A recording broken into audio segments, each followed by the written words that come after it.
This week is our much anticipated launch for the RE Synergy Foundation, and we chose the National Western Stock Show in Denver, Colorado as our inaugural event. Denver has been a central meeting point for many peoples, cultures, and animals in its history, and has turned into a place that its founders never imagined. We hope that the gathering at the site of Denver's stockyards, at the railhead that helped to build a country, is a reminder of the awesome power of people coming together. We hope that when you see all the different breeds of livestock this weekend, you will imagine the history and the cultures that they represent. We've partnered with the media production company, Backyard Green Films, and we've helped to sponsor their live stream. So anyone around the world can be a part of this event by following along on the broadcast. And for this event, we've also partnered with a small group of organizations who are doing their part to represent the richness of life on this earth for all of us. We hope you follow us and them on social media and tell others about their work. That helps more than you might know. That's synergy, after all. A high tide lifts all boats, so all are elevated. We're the RE Synergy Foundation. We hope you join us in making 1 + 1 so much more than just a simple sum.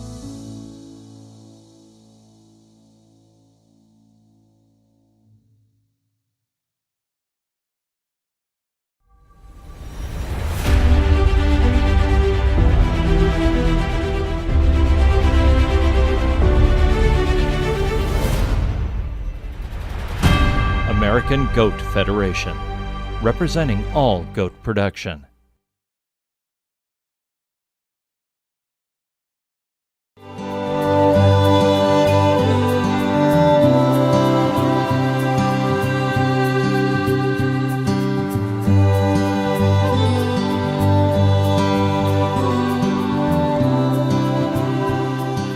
Cattlemen's Texas Longhorn Conservancy, preserving history.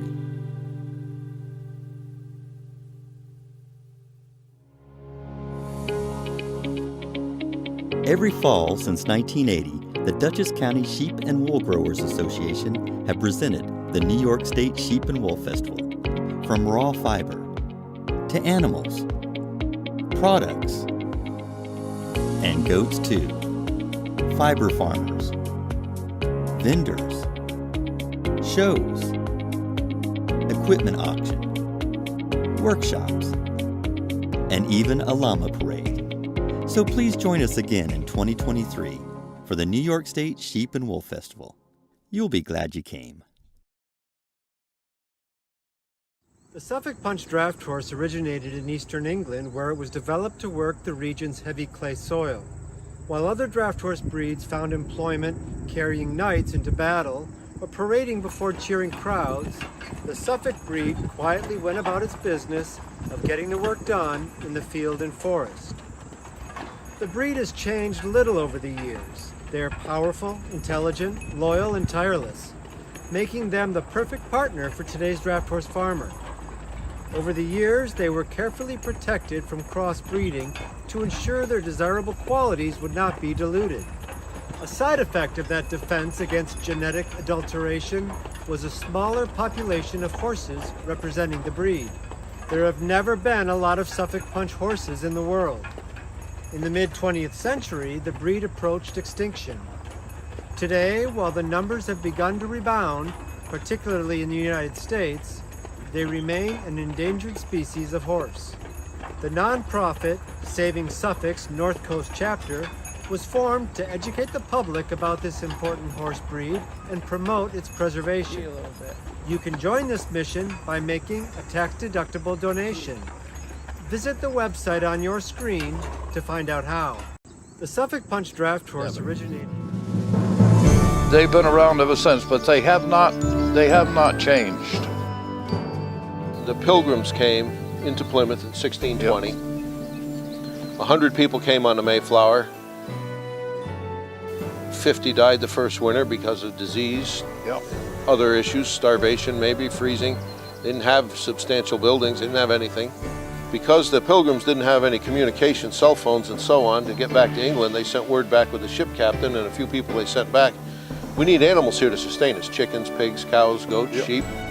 So the third boat, 1623, I believe it was called Charity, brought animals to the New World, into Plymouth. And among those were the red cattle from the south of England, which we know today as American milking Devons.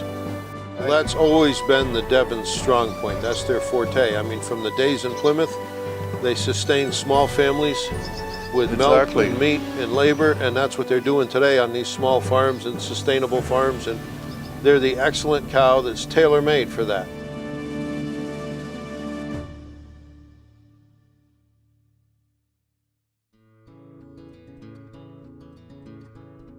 Hi, I'm Joy Daly of Shepherd's Lane of Oregon, and I'm president of the Valley Black-Nosed Sheep Society. Hi, I am Emily Ani from Hidden Valley Ranch, and we're located in Utah. I am the vice president of the Valley Black-Nosed Sheep Society, and we are here today to tell you a little bit about the society. We are a collaboration of 80+ farms now. Yes. And we're working together to bring the world's cutest sheep to America. So please join us on our adventure and become a part of the Valley Black-Nosed Sheep community.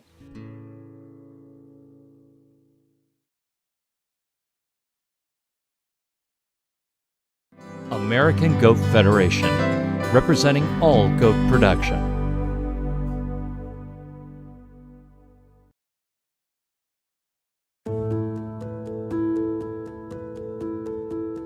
This week is our much anticipated launch for the RE Synergy Foundation, and we chose the National Western Stock Show in Denver, Colorado as our inaugural event. Denver has been a central meeting point for many peoples, cultures, and animals in its history, and has turned into a place that its founders never imagined.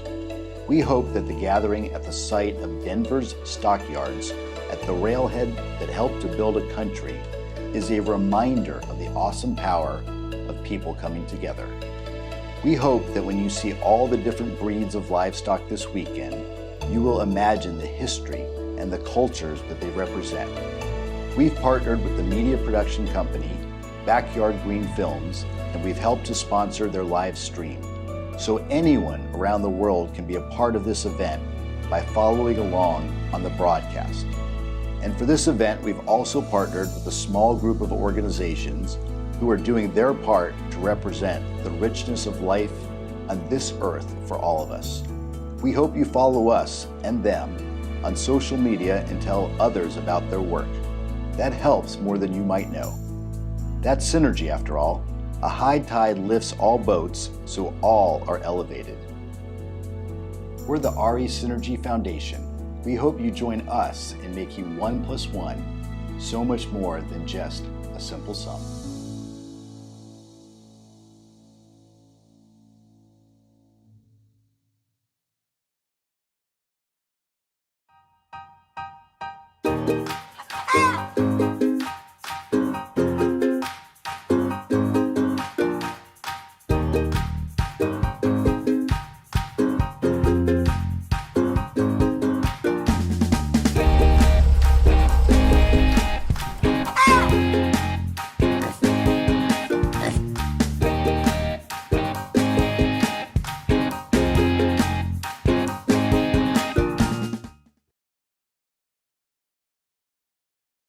If you would please introduce yourself, tell us your name and why you're here at the Donkey Symposium.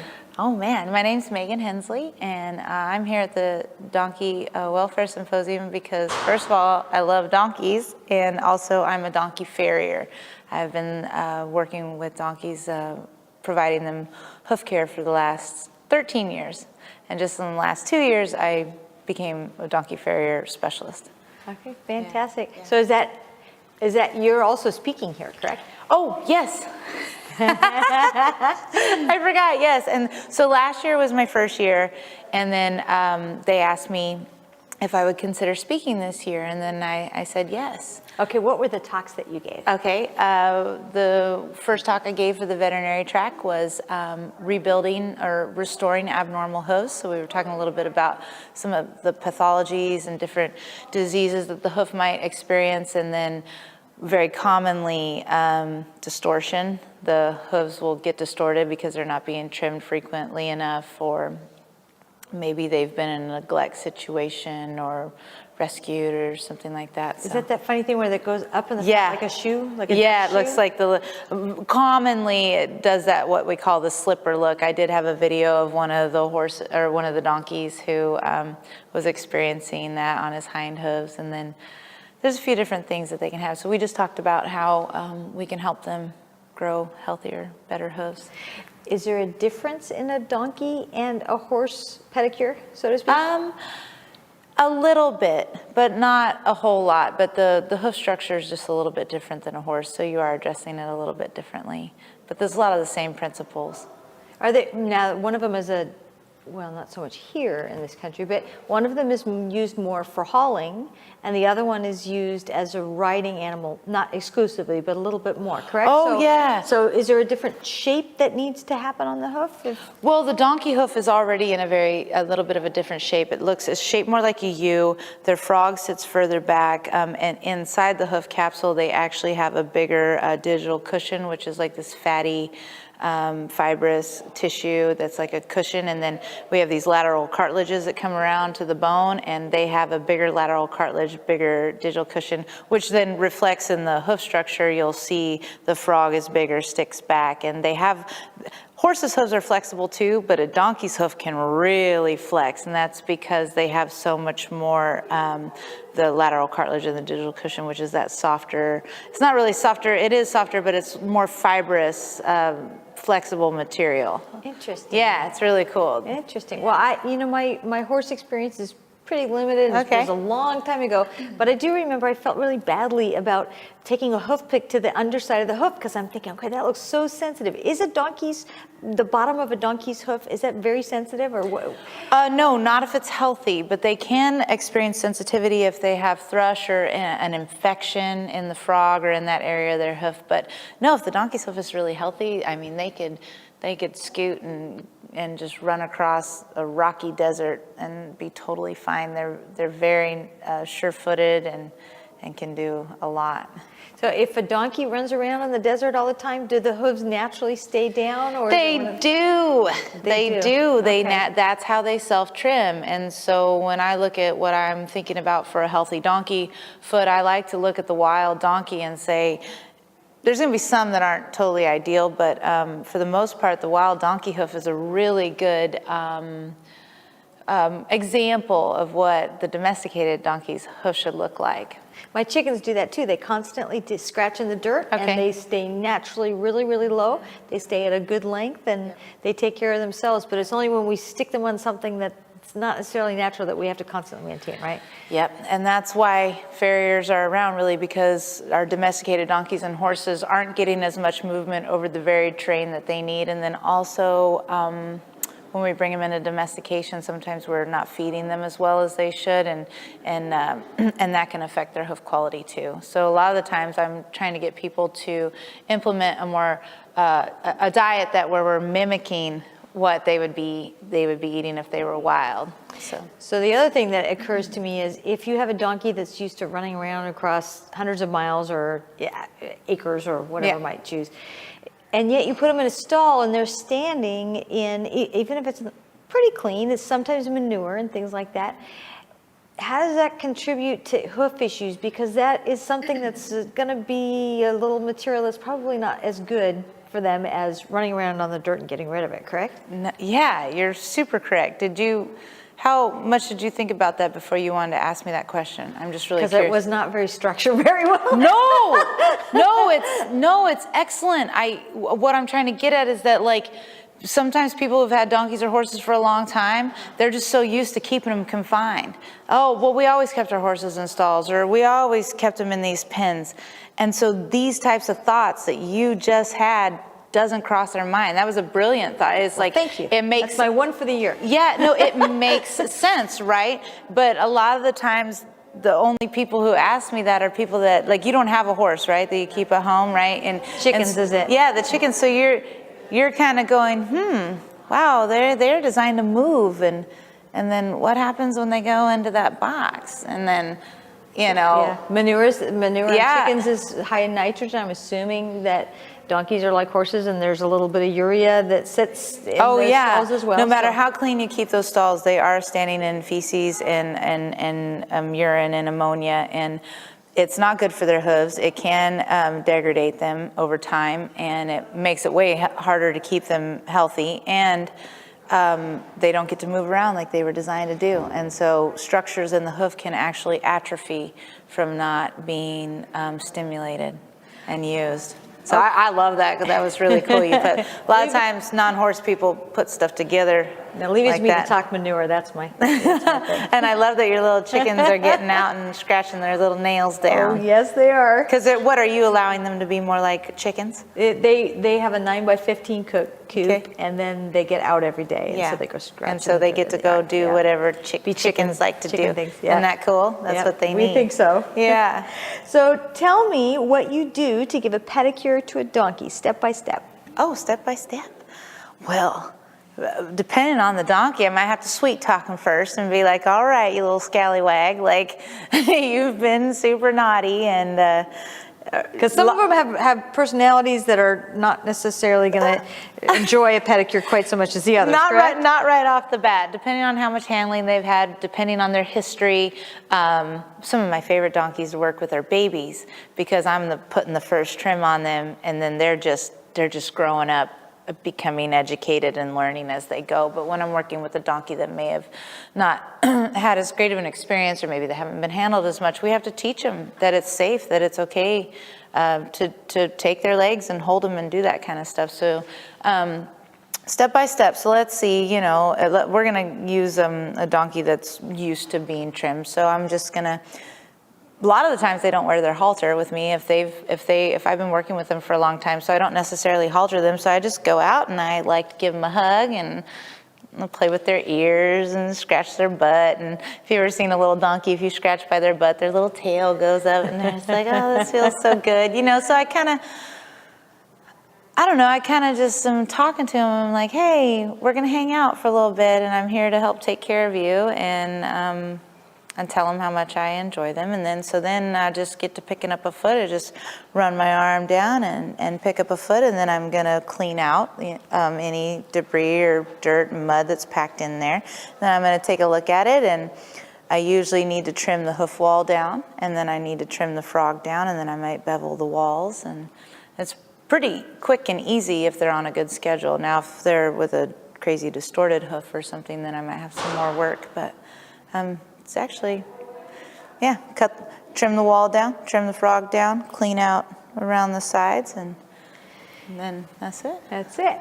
It sounds really simple. It does. Why doesn't everybody do this? Well, a lot of I teach people how to do it, and I've taught my clients how to do it, and maintain in between my visits. Well, okay, so I'm going to go back to the chickens. Okay. The chickens are a little scary sometimes because birds have a quick in the middle of their toe. Do donkeys have a quick? They don't have a quick like dogs. No, their bony structure is in there, and we know where it's at. But we can get to sensitive structure, but it's not like you're not just going to hit a quick and a bunch of blood's just going to pour out. I mean, I guess you'd have to really get in there and cut them really short to draw a lot of blood. So it's not like a quick, no. Okay. But there is sensitive corium that you could damage if you went too far. Okay. Do you ever put shoes on a donkey? And if so, why or why not? Okay. I don't. I am a traditionally trained farrier, so I do have a steel shoeing background, and I did that for quite a while in the beginning, and then I moved into the natural hoof care world probably about 2010, 11-ish. So if a donkey needed hoof protection, I would be using an alternative to steel, like a composite or a rubber shoe or a hoof boot. So we've seen those. We did an interview with a gal that's endurance rider, and she rode an Aquatechie, and the only time she ever put the hoof boot on it is when they ran out and did the 100-mile things. Other than that, they just do just fine. Yes, So, Well, and I bet you one thing that really contributes to whether or not your horse could be barefoot like that is their diet and lifestyle. I bet that horse's diet is really dialed in, and I bet it's free to roam and move around over varied terrain, and I bet it gets trimmed like it should and all that. Well, yeah, Yeah. I guarantee that horse is an athlete, and Yes. she maintains that very carefully. Yeah, So yes, and that definitely. really plays a role in her horse being able to be on his own hooves like that, which every horse should really be able to be like that, but we get in their way with some of our keeping practices. Yeah. So are hooves like fingernails in that they're kind of they're an indicator of the health of an animal? Yes, I would say that hooves can most definitely reflect the overall health of an animal. When I'm improving, when I get to, coming in to improve hooves, there's a lot of changes that are going to happen that are going to help the animal's whole body. Then the gait and they walk, and then Oh, the yeah, cadence, absolutely. and then I'm sure it's just like people. If you wear a pair of bad shoes, pretty soon you're going to start to feel it. Yeah. So if you had most of your clients and most of what you see, maintenance or a massive fix, which do you see more often in your practice, and which is more common in the donkey world in general? Oh, okay. So I have a lot of clients, so I do a lot of maintenance with them, but I'm also called in because I'm now made this my specialty. I have been seeing critters that are outside of my realm, and I go and help out and then get them set up with another farrier. So I definitely do more maintenance, but when it is the fix them up type things, they're usually like pretty interesting, pretty in-depth. Like I've worked with Dr. Davis where we've had to anesthetize the donkeys, which we just lay them out completely and do major hoof rehab on them. I've used hand saws to like take off massive amounts of growth, and those are sad for the donkey to have ended up that way, but by the time they're in our hands, we're getting them on the road to recovery, so then it can be a really exciting thing. So, but probably mostly maintenance, and then on that side, still a good amount, but that major fix them up. Well, at you described the saw, getting the saw out. Yeah. That just is an amazing amount of confidence you need to have. How did you learn how to do this? Well, the first time I saw the hoof, I'd never done it before, so I just got in there and started. Because you talked about them do they have a quick? No, they don't. So when I see a really long hoof like that, then I know I've got at least this much. So I'll say, I could go this far, and then I usually back up a little bit. So I think I'm gonna go this far, and then I come back a little bit, give myself, you don't want to go overboard, but it's just good to be conservative like that, to think, okay, I can go here, but I'm going to go here. So then,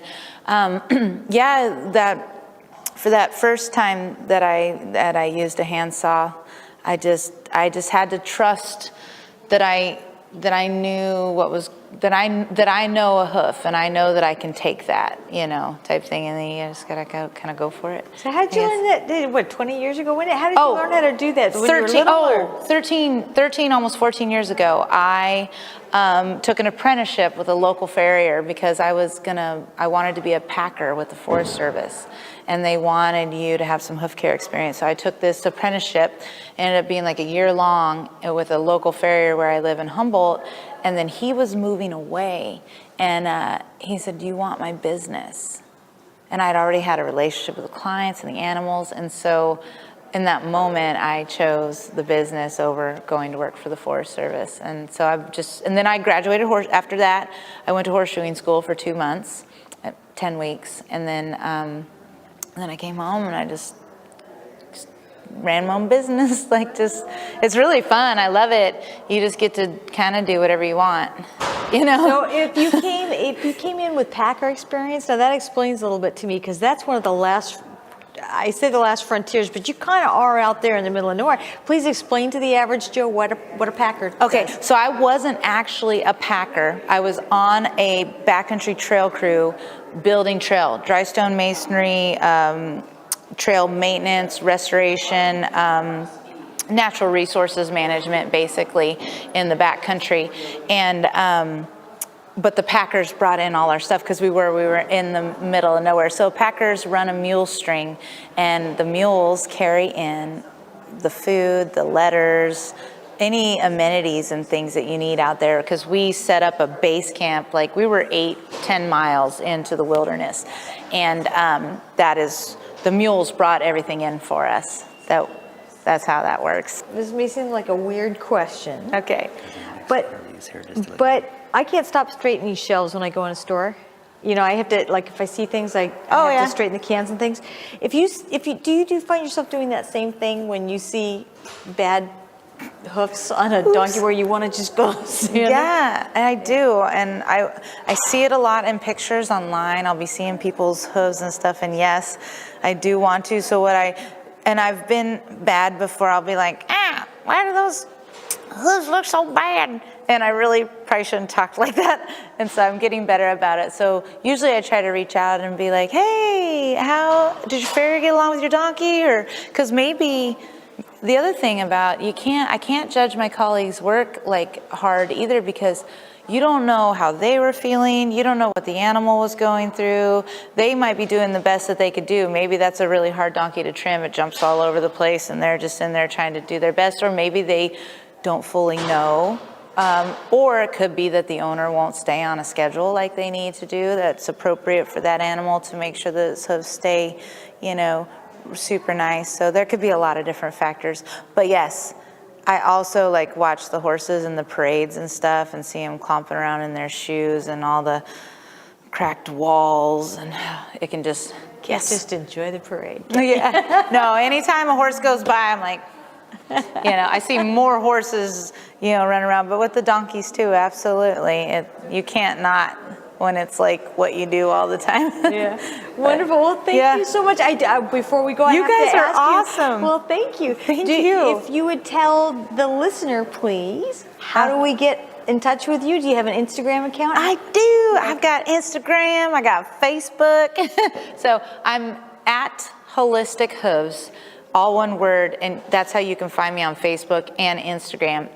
I also have a Facebook group called Donkey Hoof Care, and then my website is just launching. It's donkeyfarrier.com. So you can go there and I'll sign up for my newsletter, and then I'm working on a training, several little training series that are going to be like digital online courses, and then there's going to be a bunch of free resources as well, all about donkey care and hoof care. Wonderful. Yeah. Well, I have to say my husband and I were voting after your stint with the band last night on the singingfarrier.com. On the Singing Farrier, yeah, that was so fun. I'm so glad you guys showed up. This has been really nice. Thank you so much. Yeah, thank you. With my donkey along the levee, just like we used to do, I'm always walking with my donkey, searching for you. Let's take it again, I pedal steel.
G.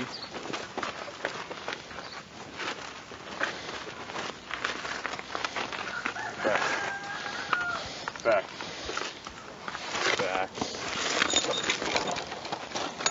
Stand.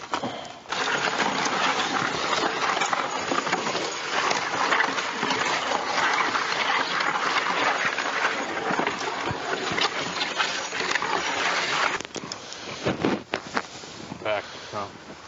Easy. Ooh. Ooh. Bill, step in. Back, boy. Back. Back. Whoa. Whoa. Step him in. Or Bill, come on. Get up.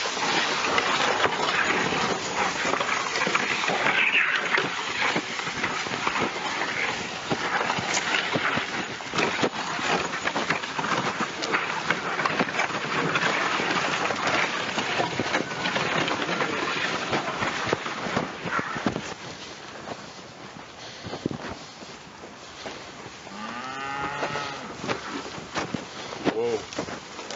Whoa.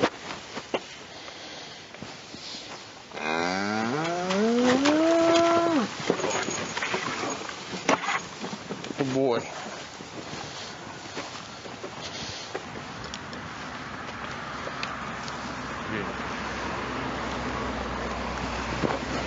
G. Oh. Stand.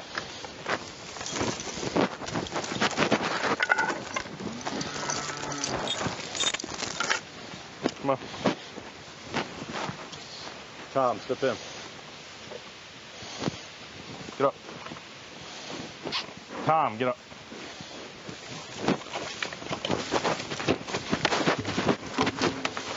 Easy.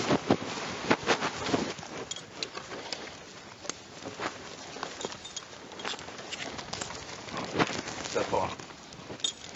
Back. Back.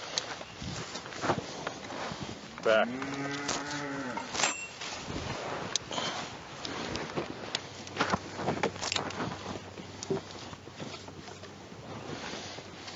Back, boys. Back. Back, Tom. Back. Back. Back. Back. Back up. Back. Move. And if you noticed how Eli backed his team and back-hawed his team, so it angled that crooked log right up onto where he wants it loaded pretty evenly on the sled with the rest of them.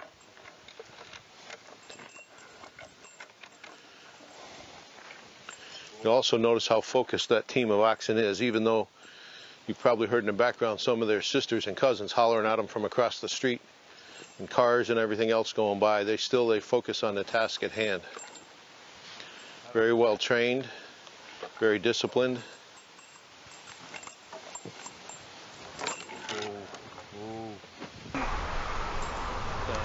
So this is a nice demonstration of how you can load logs without manual human labor.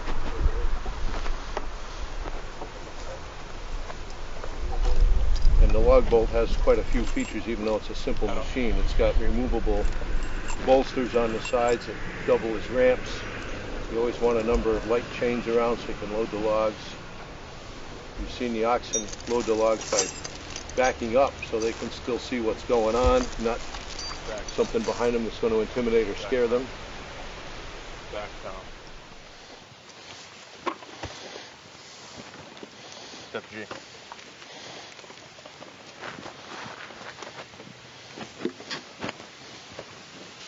These log boats or scoots, skates, drags, whatever term you want to use for these. These are widely used. You can see that they're an all-terrain vehicle. They go whether there's snow on the ground or not.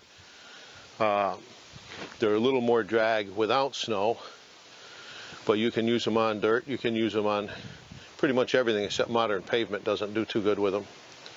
But they use them for multi-purposes here in New England. For wood, as you see here, they were used for maple sap, to haul maple sap out of the woods to the sugar houses. Used for a number of things. moving anything that you needed to move, really, particularly when there's snow and ice on the ground. These were the tool of choice for that.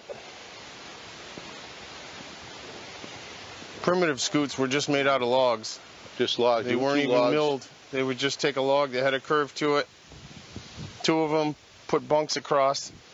Then you can put a bed on it. You can haul rocks with it. You can do whatever you want. And fairly cheap, so you don't have to go all out. The most expensive part is the chains. Some guys like to use ropes. We use chains, but ropes you can do a higher pile. Sometimes if we're doing a log pile for firewood, we'll use ropes so we can tie it to the pile and then pull the logs up onto the pile in the same situation. They just roll on the ropes rather than on the logs. But if you got a big load on, they were usually bound down with a chain and a wood binder, a twist binder around the load. Get up.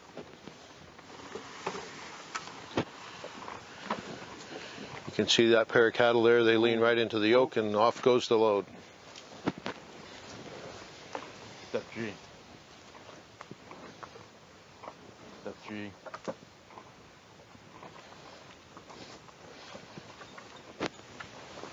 As he turns them, he tries to keep that chain as far off their legs as possible. Get up, boy. As that boat swings, that chain pivot point moves. So you would think he's looking at their head. He's always looking at their feet. If they get injured, they're pretty useless for the day or forever, so you have to be careful because there is a lot of time involved in training them. Ooh. Good. Keep them going.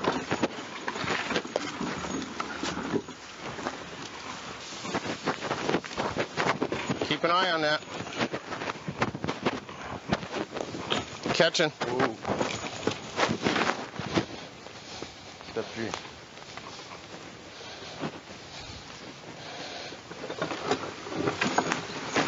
So John, I hear you warn him to pay attention when you're going downhill because that sled can gain speed on you and run into him. It's not so much in the dirt, John, but when you're doing it in the snow, they used to use ropes as brakes. At the top of the hill, you would stop and you would tie a rope to the back of that scoot. Of course, we're hauling 3 logs. They were probably hauling 5 or 6 cord at a time. And then you would wrap that rope around a tree, and 2 men would hold that rope and slack it as they went down the hill so the oxen had no pressure against their backside. The other way you can do that is use the yoke in your favor by, instead of hauling with a chain, you put a pole on that sled, but that limits your ability to turn. But yeah, you don't want a pair of animals to ever get close. I'd rather let them run than take a chance on. So what I'm getting at is when my dad was 16, he had probably a cord of wood on a sled similar to that and was going downhill in the snow. And he slipped and the sled went right over his knee with a load on. Yep. Yeah, you have to be careful for yourself too, but... Oh yeah, you can get hurt. But yeah, you have to be cautious all the time because you're not working with a machine you can turn on or off. These guys, you know, they're animals, they have their own minds too, and you have to be cautious all the time no matter how well trained they are. 1 step is 2 feet. Right. So it can run, like I said before, we keep our feet out of the way, we try to keep our hands out of the way. A chain can get tight without you even knowing it and pinch a finger right off. So it's you have to be cautious, but you also have to be patient. If you have a bad day with life in general and you come out here and try and do this, you're in a hurry or anything, they're going to sense it and they're going to know it. If you're anxious, anything. So you're almost better off if you're not in the right mood to do it, then just leave them in the barn because they're very sensitive. You don't think so, but they can understand a lot more than you think. And if they know you don't love who they are, they're not going to do what you ask them to do, no matter how you ask them to do it. So we're gonna another thing that I want to talk about at the moment. You see those oxen are looking for the green grass, and most old timers didn't let them have much green grass. They wanted them to have dried hay. So they had a thing called a muzzle or a nose basket that went on, and we've got some of them we're gonna show here in a little bit. So they would have strapped them on with a strap over the back of their head up by their horns, and is basically a wire basket, so they couldn't get to the grass. One less distraction. Typically, they would have been stalled too, right, rather than let out. Yeah, they weren't pastured. Working oxen really were never pastured. Right.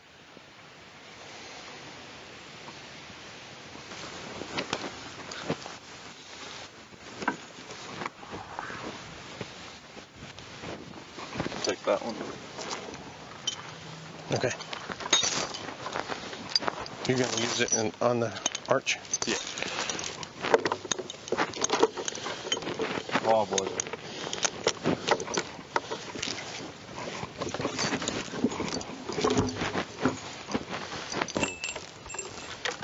Whoa. Stand.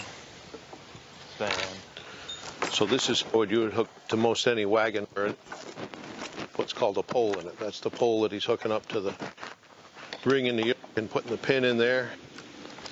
And the pin is what keeps the pole at the same position from going forward or backwards, and it also is like attaches it so they have the power to pull the log cart in this case. And you saw how he stepped them up, and the off one steps right over the pole, and they line up right adjacent to the pole, and they can be hooked up. It's a one-man operation.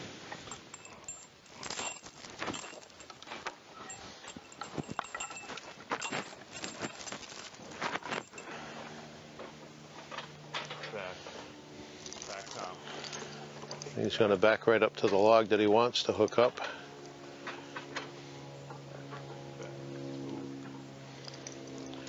The chain is attached.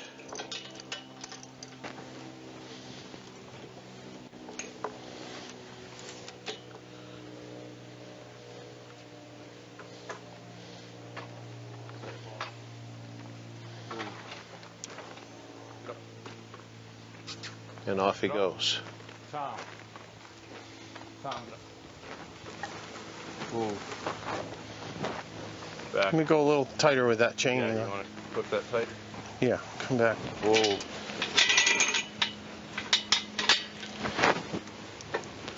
So the chain is tightened a little bit so that when they go ahead, it lifts up on the front edge of the log and it doesn't dig into the dirt. And you'll see the front edge of the log come up just a little bit when they start to go forward. Walk them right over that rock. And it draws along much easier. easier. Go one side or the other. Get up. Walk over it. Whoa. It's another thing we try to teach them in the woods is to go parallel over an obstacle.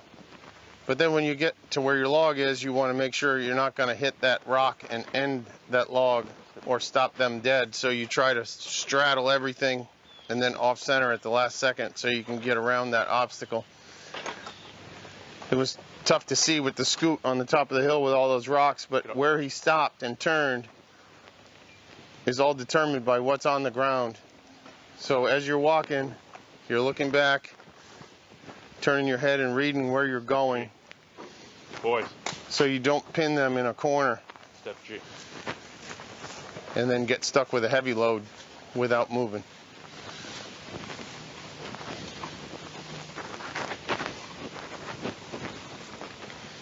Ooh. And you'll notice every time they start walking and the cart starts moving, it lifts the front of the log.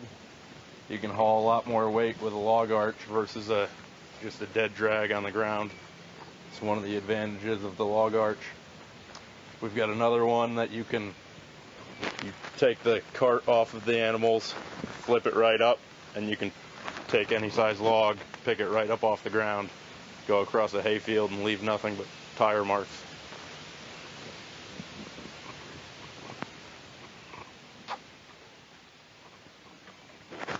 Whoa. Get up. Get up.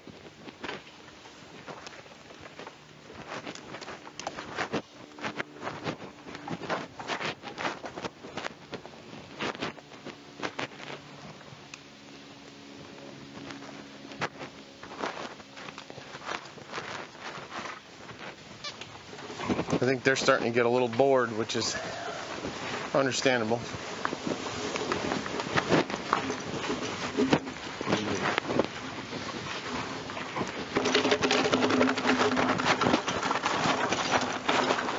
Whoa, whoa.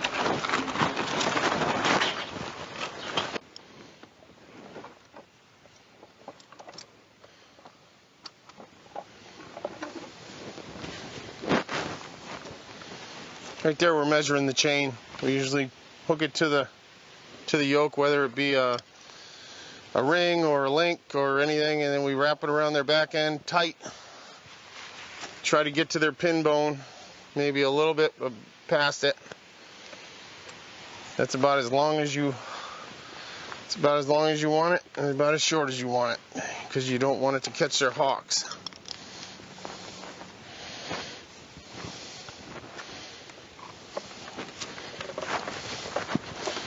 Oh. Too much slack doesn't allow any lift in the draw. Not enough will bring the load too close to their feet, so when they step, the load will hit their feet and make them very hesitant to do anything, pull, or even walk when you have a load on. Back. You're just gonna pull it? Yeah. Back, Tom. You're on. Ooh. Ooh. Ooh. Nice and easy. Easy, boys. Ooh. Step up. Step up. Whoa. Whoa. Oh. You're good. Back. Just watch that link.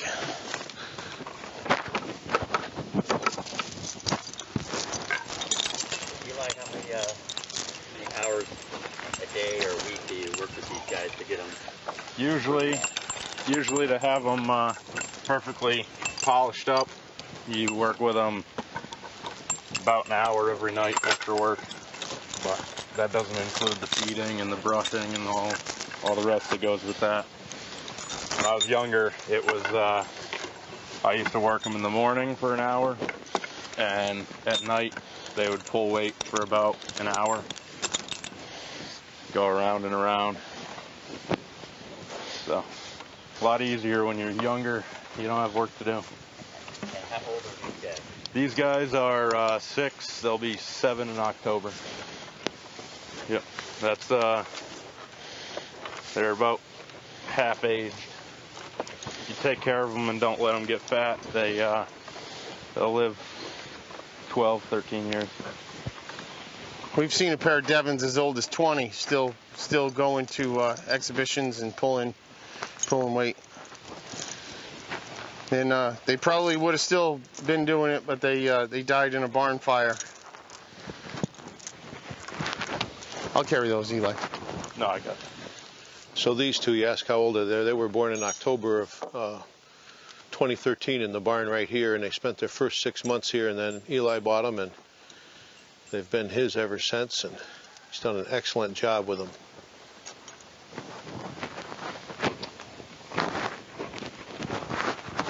Their first year out, they went to the Big E at 6 months old. No, they were 8 months. 8 months old, and they were 1 point shy of a perfect score, and they won. Eli and the team won junior champion in all of New England at the Big E. Bill, step in. Is the perfect score the handler, the oxen, or both? It's both. It's timed. They judge you on your ability to read the course, to operate in the course, whether you hit any obstacles, your sportsmanship. You want to tighten up? Tighten up, boy. Bill. Tighten up. Ooh. Ooh. It's also important to tighten up that chain so you don't have a whole lot of slack and jerk their necks around.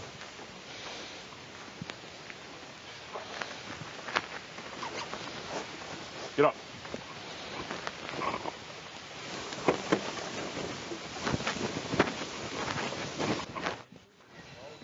Step G.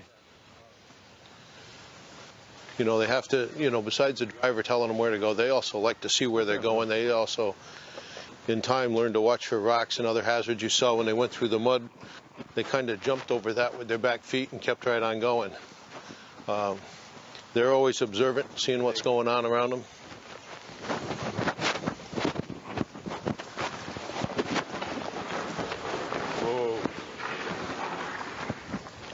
A lot of times when they first take off and you see that spine arch a little bit, they're getting their head low so they can bring their head up. And that little head up will give that load a little lift. That's where I was talking about the chain. If the chain is too long, they can't get that lift. If it's too short, the load will catch up with them. If you watch them right from here, once he gets that sled straight and they take off, you'll see their head go down. It's not heavy enough to do it, but their arched backs, that shows that they're starting to get into that pull mode. And the purpose of the horns and the oxen going uphill and down? Going uphill, no purpose. A lot of people like to hold on to them. We do not. We don't believe in halters, leads, touching the animal with your hand unless you're petting it. But going down a hill, when you have a cart or a pulled mechanism behind you, as it comes down the hill, as we were talking before, it will push forward. The yoke will come up against the back of their horns, and they'll pick their head up to try and hold it back. So it's not, the yoke is not only a forward momentum device, it's also a set of brakes. So that's why you don't usually dehorn them. I know some people that have, but the yoke could slip right over their ears and off their head, and then the load will catch them and hit them. Ooh. So it's very important to leave them on. Some people train the horns back. They'll train them down so they're not back sticking up, so the teamster doesn't get any hooks or scratches. But we don't bother with that. We like the way they look. We like the Devons, the way they grow out. Look very majestic when they're working hard. Come on. Come on.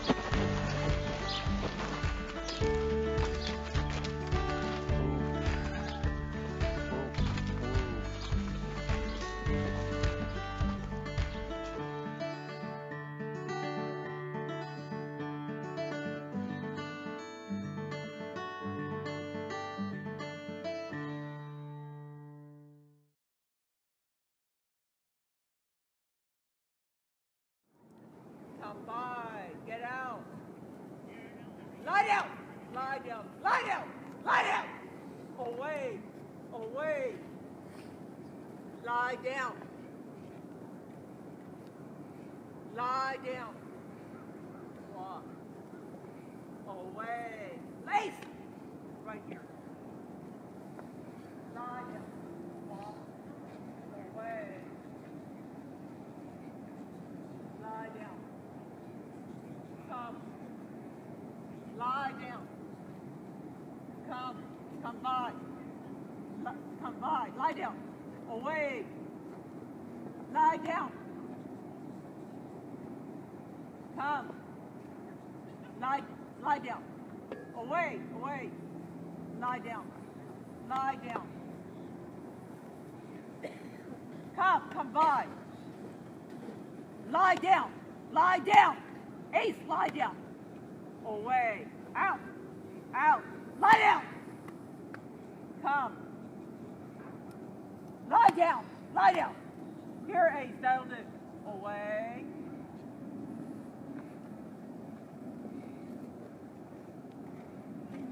Come by. Lie down. Lie down. Away. Lie down.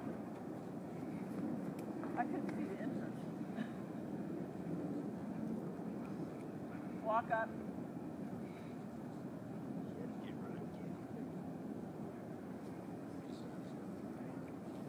Here, Ace. Away. Hey, right here. Ace. Away. Walk up. Lie down. walk. Hey, walk up.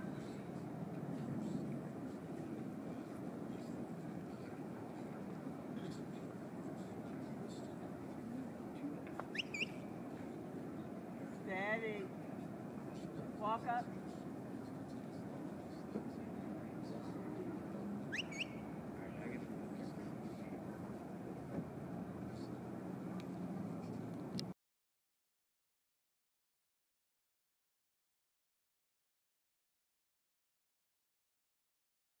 Come by.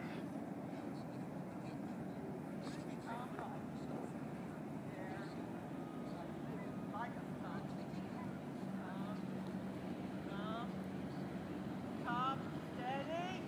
Come by. Lie down. Away, lie down. Away. Lie down. Come, lie down.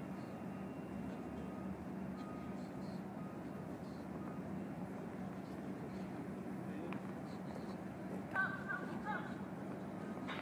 Lie down.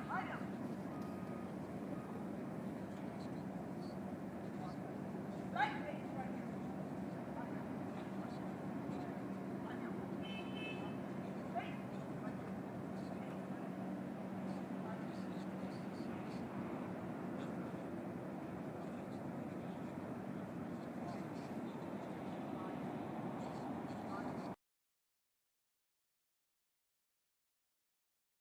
In the hole will be, or on deck will be Jolie, Vermetta, and Jack, and in the hole will be Dottie Packard and Shane.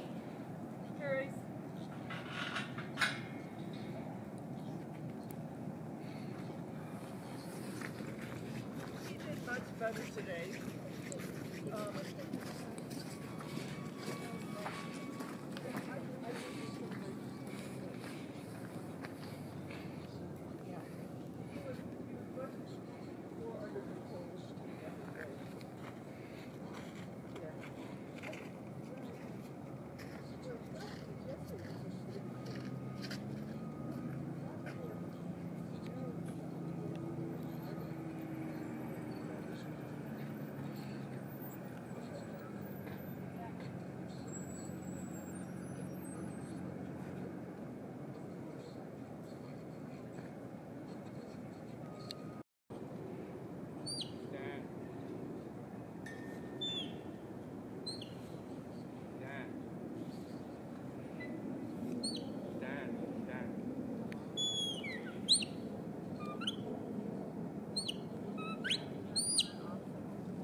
Stand, get off.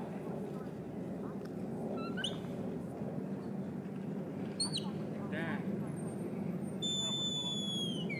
Gus, stand. Huh?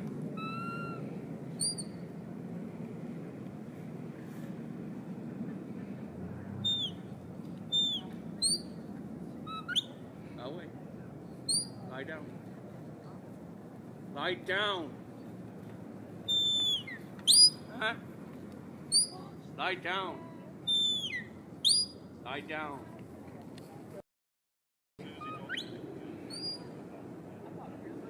Down. Down. There.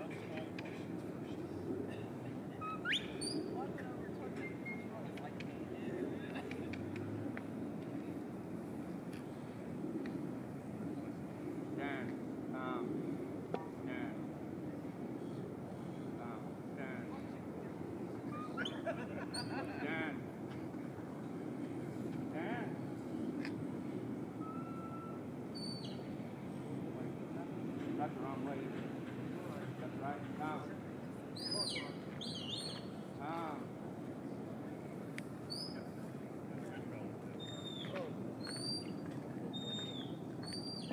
Huh? You're going in that. You stand.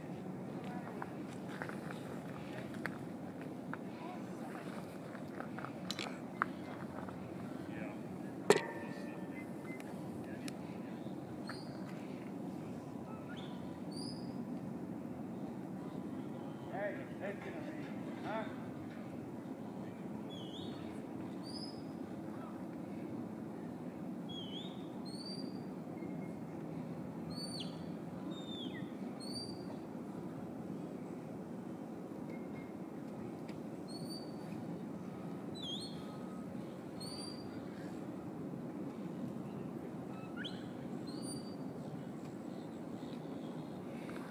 That's it, huh?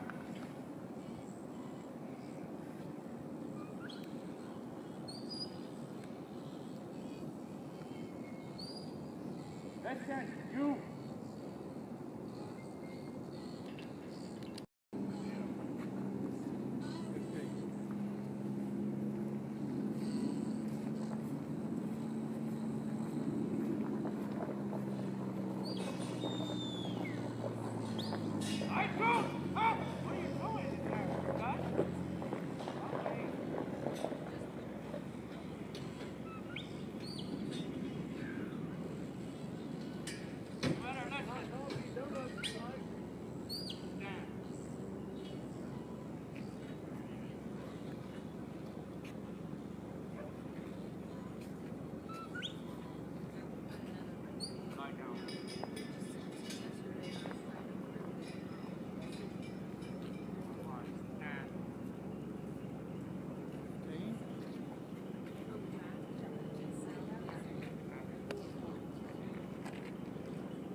Frankie Acosta and Gus have a time of 5:48 and a total points of 105.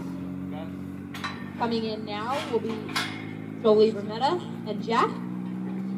On deck will be Dottie Packard and Shane. And in the hole will be Sarah Jo Cam and Paige.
body accurate and trained. Have an 8-minute time and 105 points. And Sarah Jo Gom is in now with pace. On deck will be Jeff Murdo and Colt. And in the hole is Verona Butler and Roxy.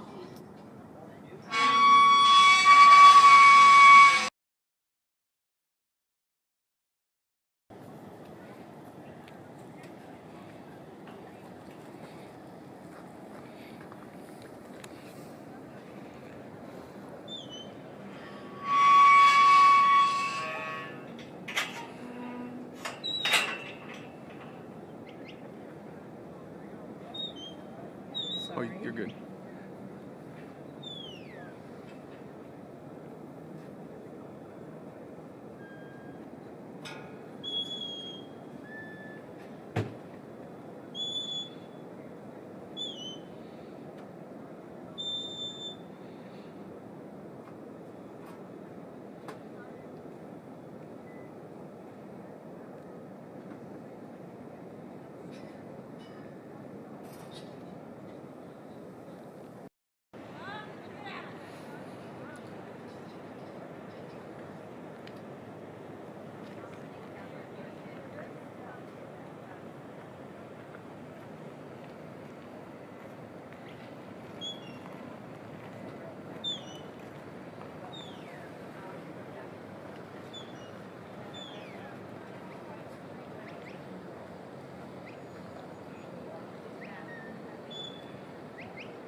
And then there's a practice down the fence. I can go down the fence boxing and go down the fence. And then I'm gonna then you do a raining pattern. And then I mean she'll miss about a stride or 2 strides, you know. She'll even fall into a trot once in a while. I gotta really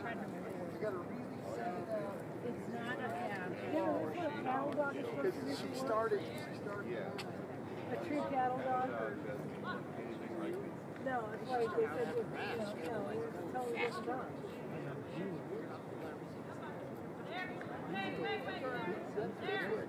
That's what my other one did. Maddie did. She kind of panicked.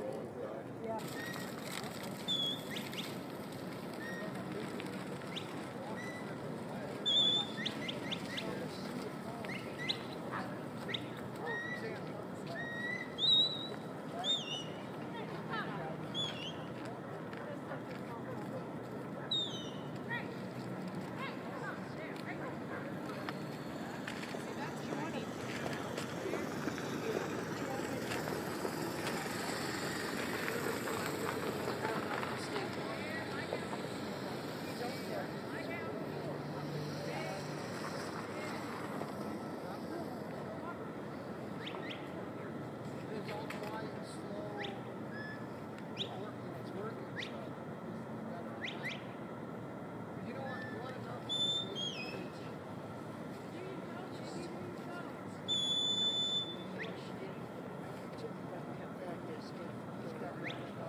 Veronica and Roxy had a time of 5:15 and a total of 105 points.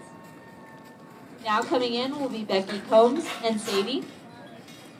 On deck, John Holman and Moon. In the hole, Shannon Fritz and Dot.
Becky and Sadie had a time of 6:19 and a total of 105 points.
My name is Harley Troyer.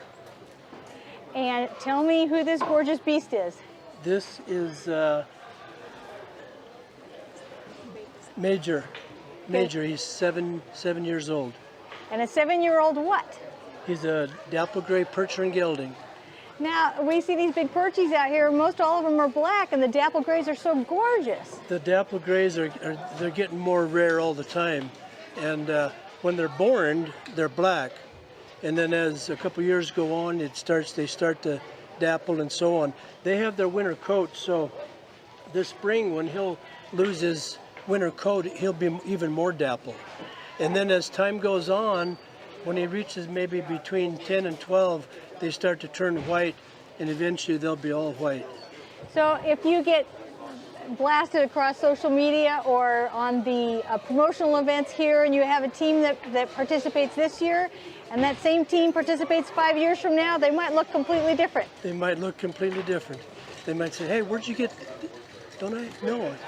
So yeah, they do change. Yeah, they definitely do. And we've only had this pair for maybe just a little over a month, and they come from Maine. Wow. Maine. Wow. Okay, so are there some parts of the country that have that are more well known for breeding and shipping them out or not, or why do you get them from Maine? Yeah, well, these guys originally came from Minnesota, and then they went to Maine, and then we found them. But yeah, they're probably more breeders in like Iowa and Illinois, Indiana, Pennsylvania, some of those states, Wisconsin, more of the Midwest states. Yeah. Are you a Colorado local? Yes, we live here in Colorado. We're about 35 miles north of here. Okay, so that's not in Fort Lupton. Yeah, that's still in the city these days, isn't it? Because Denver's spreading. Pretty much, yeah. So not quite as far as Fort Collins, but down a little bit. Right.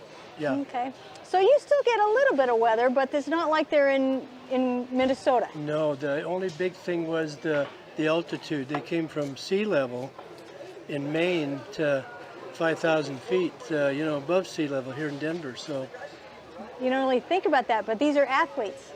Yeah. So they have to adjust to that. So what kinds of things what might you see in a horse that hasn't quite adjusted to altitude yet? Probably maybe the breathing, maybe a little short of breath, maybe type thing. But they've really adapted nice. There wasn't any problems. So do you take them around and tour with them around the country at all?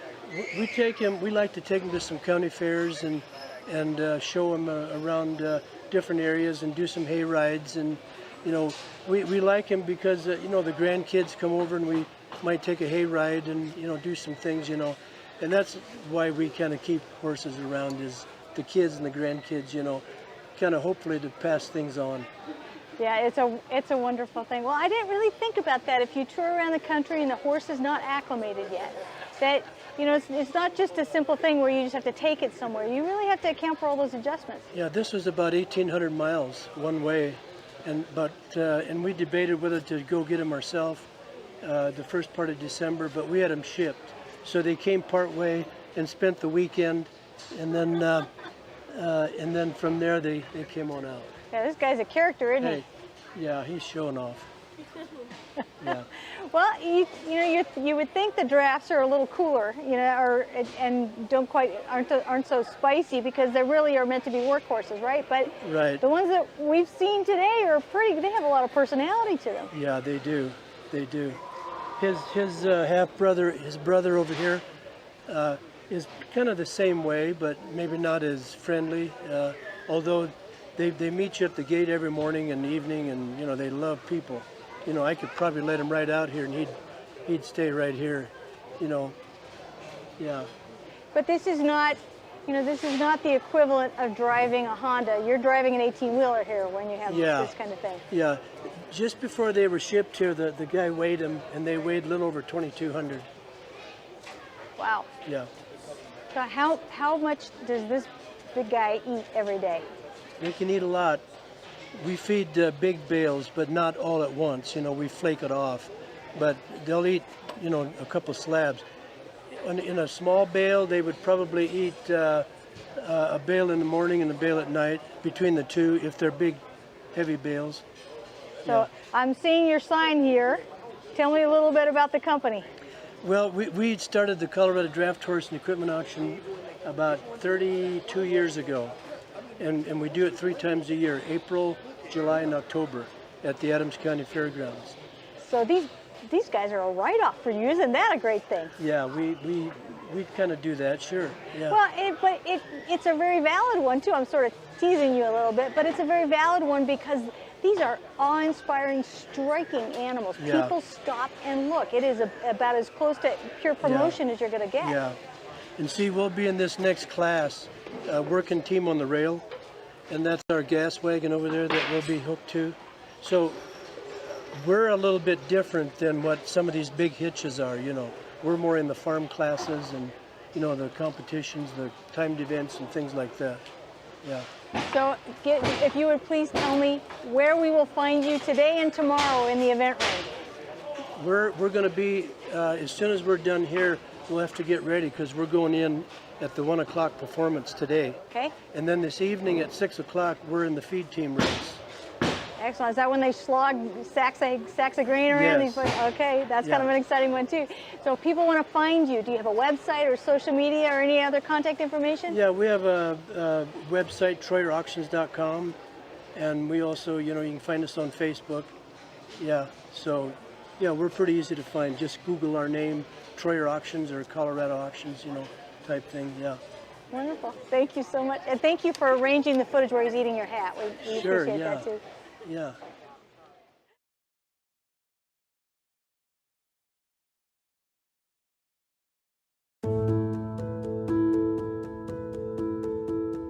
This week is our much anticipated launch for the RE Synergy Foundation, and we chose the National Western Stock Show in Denver, Colorado as our inaugural event. Denver has been a central meeting point for many peoples, cultures, and animals in its history, and has turned into a place that its founders never imagined.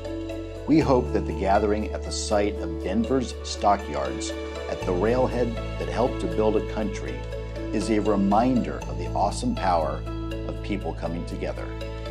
We hope that when you see all the different breeds of livestock this weekend, you will imagine the history and the cultures that they represent.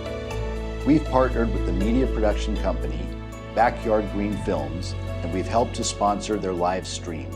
So anyone around the world can be a part of this event by following along on the broadcast. And for this event, we've also partnered with a small group of organizations who are doing their part to represent the richness of life on this earth for all of us. We hope you follow us and them on social media and tell others about their work. That helps more than you might know. That's synergy, after all. A high tide lifts all boats, so all are elevated. We're the RE Synergy Foundation. We hope you join us in making 1 + 1 so much more than just a simple sum.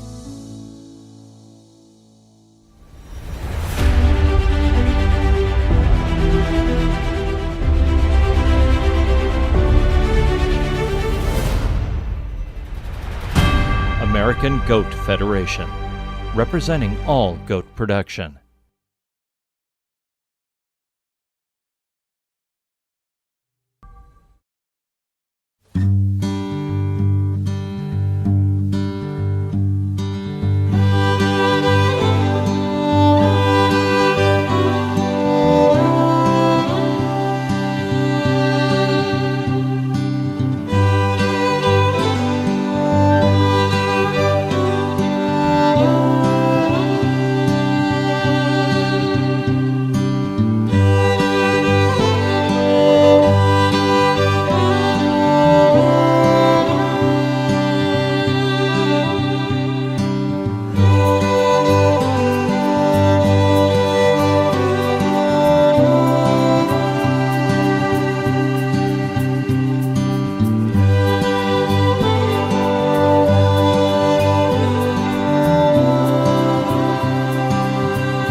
Cattlemen's Texas Longhorn Conservancy, preserving history.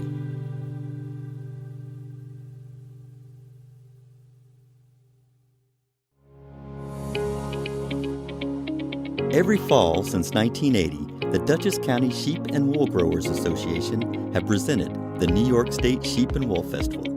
From raw fiber to animals, products, and goats too.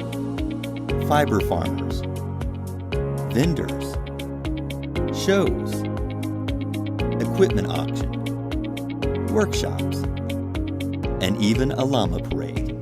So please join us again in 2023 for the New York State Sheep and Wool Festival. You'll be glad you came.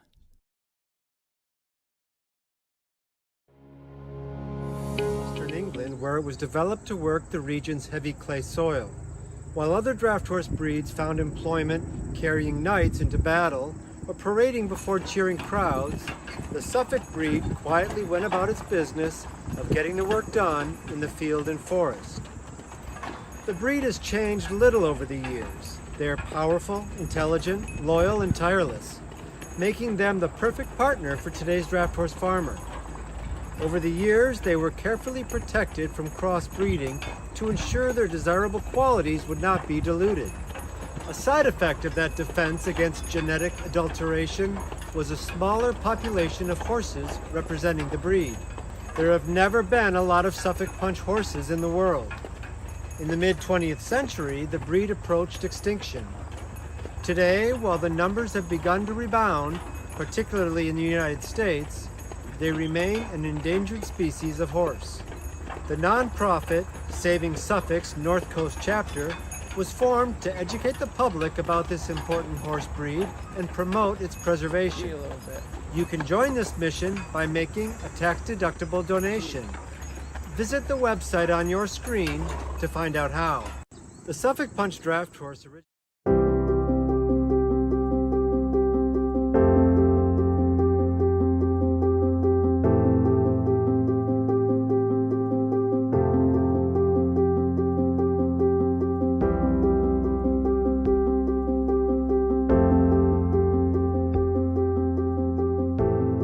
My name is Dugan Tillman Brown. I work at Firefly Farms in North Stonington, Connecticut with my family, and we are conservatives of rare breeds. We deal with Randall cattle, with Dorking chickens, with Mulefoot hogs, and if I have my way shortly, we'll have rare breed rabbits, hopefully silver fox rabbits, and we're going to start working with a couple different varieties of rare breed turkeys. Well, so since we're in the Randall cattle field, the reason we chose these animals was multifold. They're beautiful, but the main reason we chose them is because they are a landrace breed. They were specifically adapted to New England.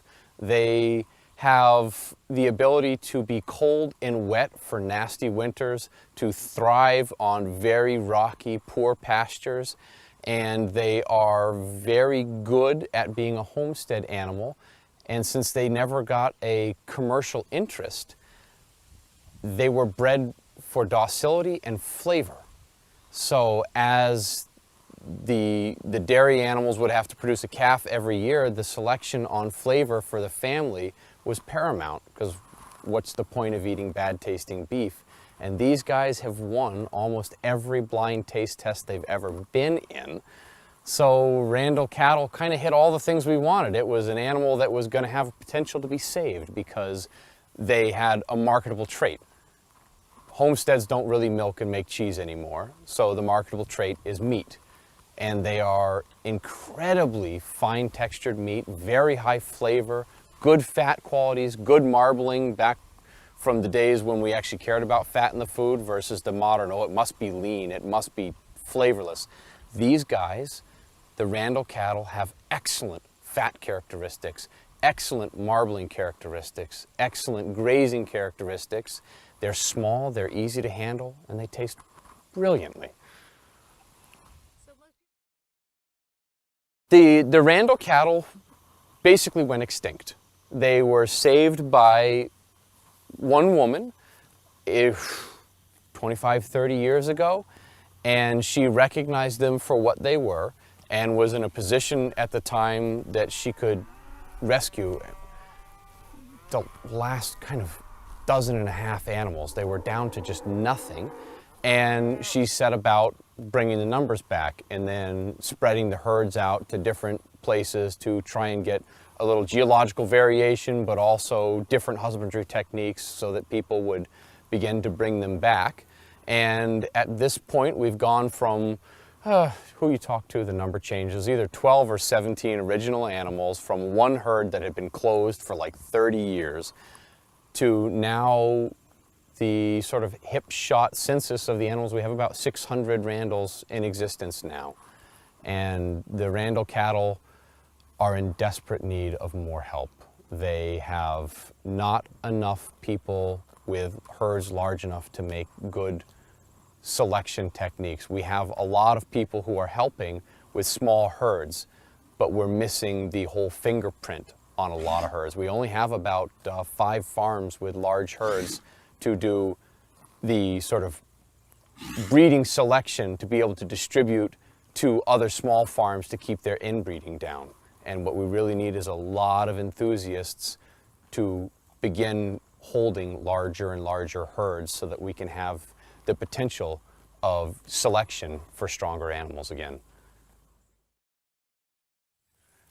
Randalls are one of the more gentle, curious, and docile cows that I have ever been around. And kind of witnessed by the fact that here we are in a field with people they've never met, and they're not concerned. They're very laid back. They're just being cows. They're doing what they're supposed to do. These guys are phenomenal. They're very relaxing animals to be around. I very much love them. They're beautiful to look at. They're wonderful to work with. They're very malleable for your rearing techniques and what you want to do. They are intensely intelligent, and they learn within days of when you bring new animals to your farm, just by watching all the other animals and listening to you, what is supposed to happen. They're very, very smart animals. So rare breeds' impact is an indirect on commercial agriculture, their impact. It is not a today impact. What it is much more like a seed library. Rare breeds are a fail-safe, and much the same way that when we had a potato blight, we had to go back and find the original Peruvian potatoes and start breeding them forward for the resistances, or the apple blight when we had to go find primitive apples, or we've had corn blights. This is the same thing, because those primitive varieties that still existed somewhere have a beneficial gene that might help them withstand. It's not that a Randall cow is going to become the best breeder for a commercial dairyman. But where they come into play is when the monocrop agriculture, monostock livestock has a problem. You have access to a primitive gene that has been selected for resistance for ages. These animals don't get treated with anything. They're not getting vaccines. They're whatever that genetically, if they were in a natural environment, they would do on their own. These animals still have natural selection, so they are much more robust. In essence, what the protection of rare breeds is the sort of tractors versus race cars. They both have engines, they both have tires, they both go round and round. Industrial agriculture is based on race cars. These guys are tractors. Tractor's gonna go up any hill, over any obstacle, and just keep rolling. It's not gonna get there fast, but it will get there. The industrial agriculture has selected so carefully for a single trait that when you stop putting racing fuel inside the race car, the engine can't handle it. It knocks, it smokes, it sputters. So that's what these guys are, is they're the, well, the race car broke down, we gotta go get the tractor to pull it out. And that's what rare breeds are, is they have traits that are not important commercially. We'd like to think that they are. But these guys have been selected for personality because they don't have a steel frame keeping you safe from them. They've been selected for flavor because there was no point in selecting them for anything else, because they were meant for families. And why is a family going to eat anything that's subpar? They have influence and impact that goes beyond what industrial ag cares about. So they're really the rest of the color palette. So we have a really strong monochromatic painting with industrial agriculture, and the rare breeds are the pastels and the patterns and the off hues. and they're what really will make the picture shine at the end.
So would you introduce yourself really quickly? I know we sort of jumped on you in the middle of this, but I'm Audra Saylor Hall with Clearwater Spring Highlands in Colorado.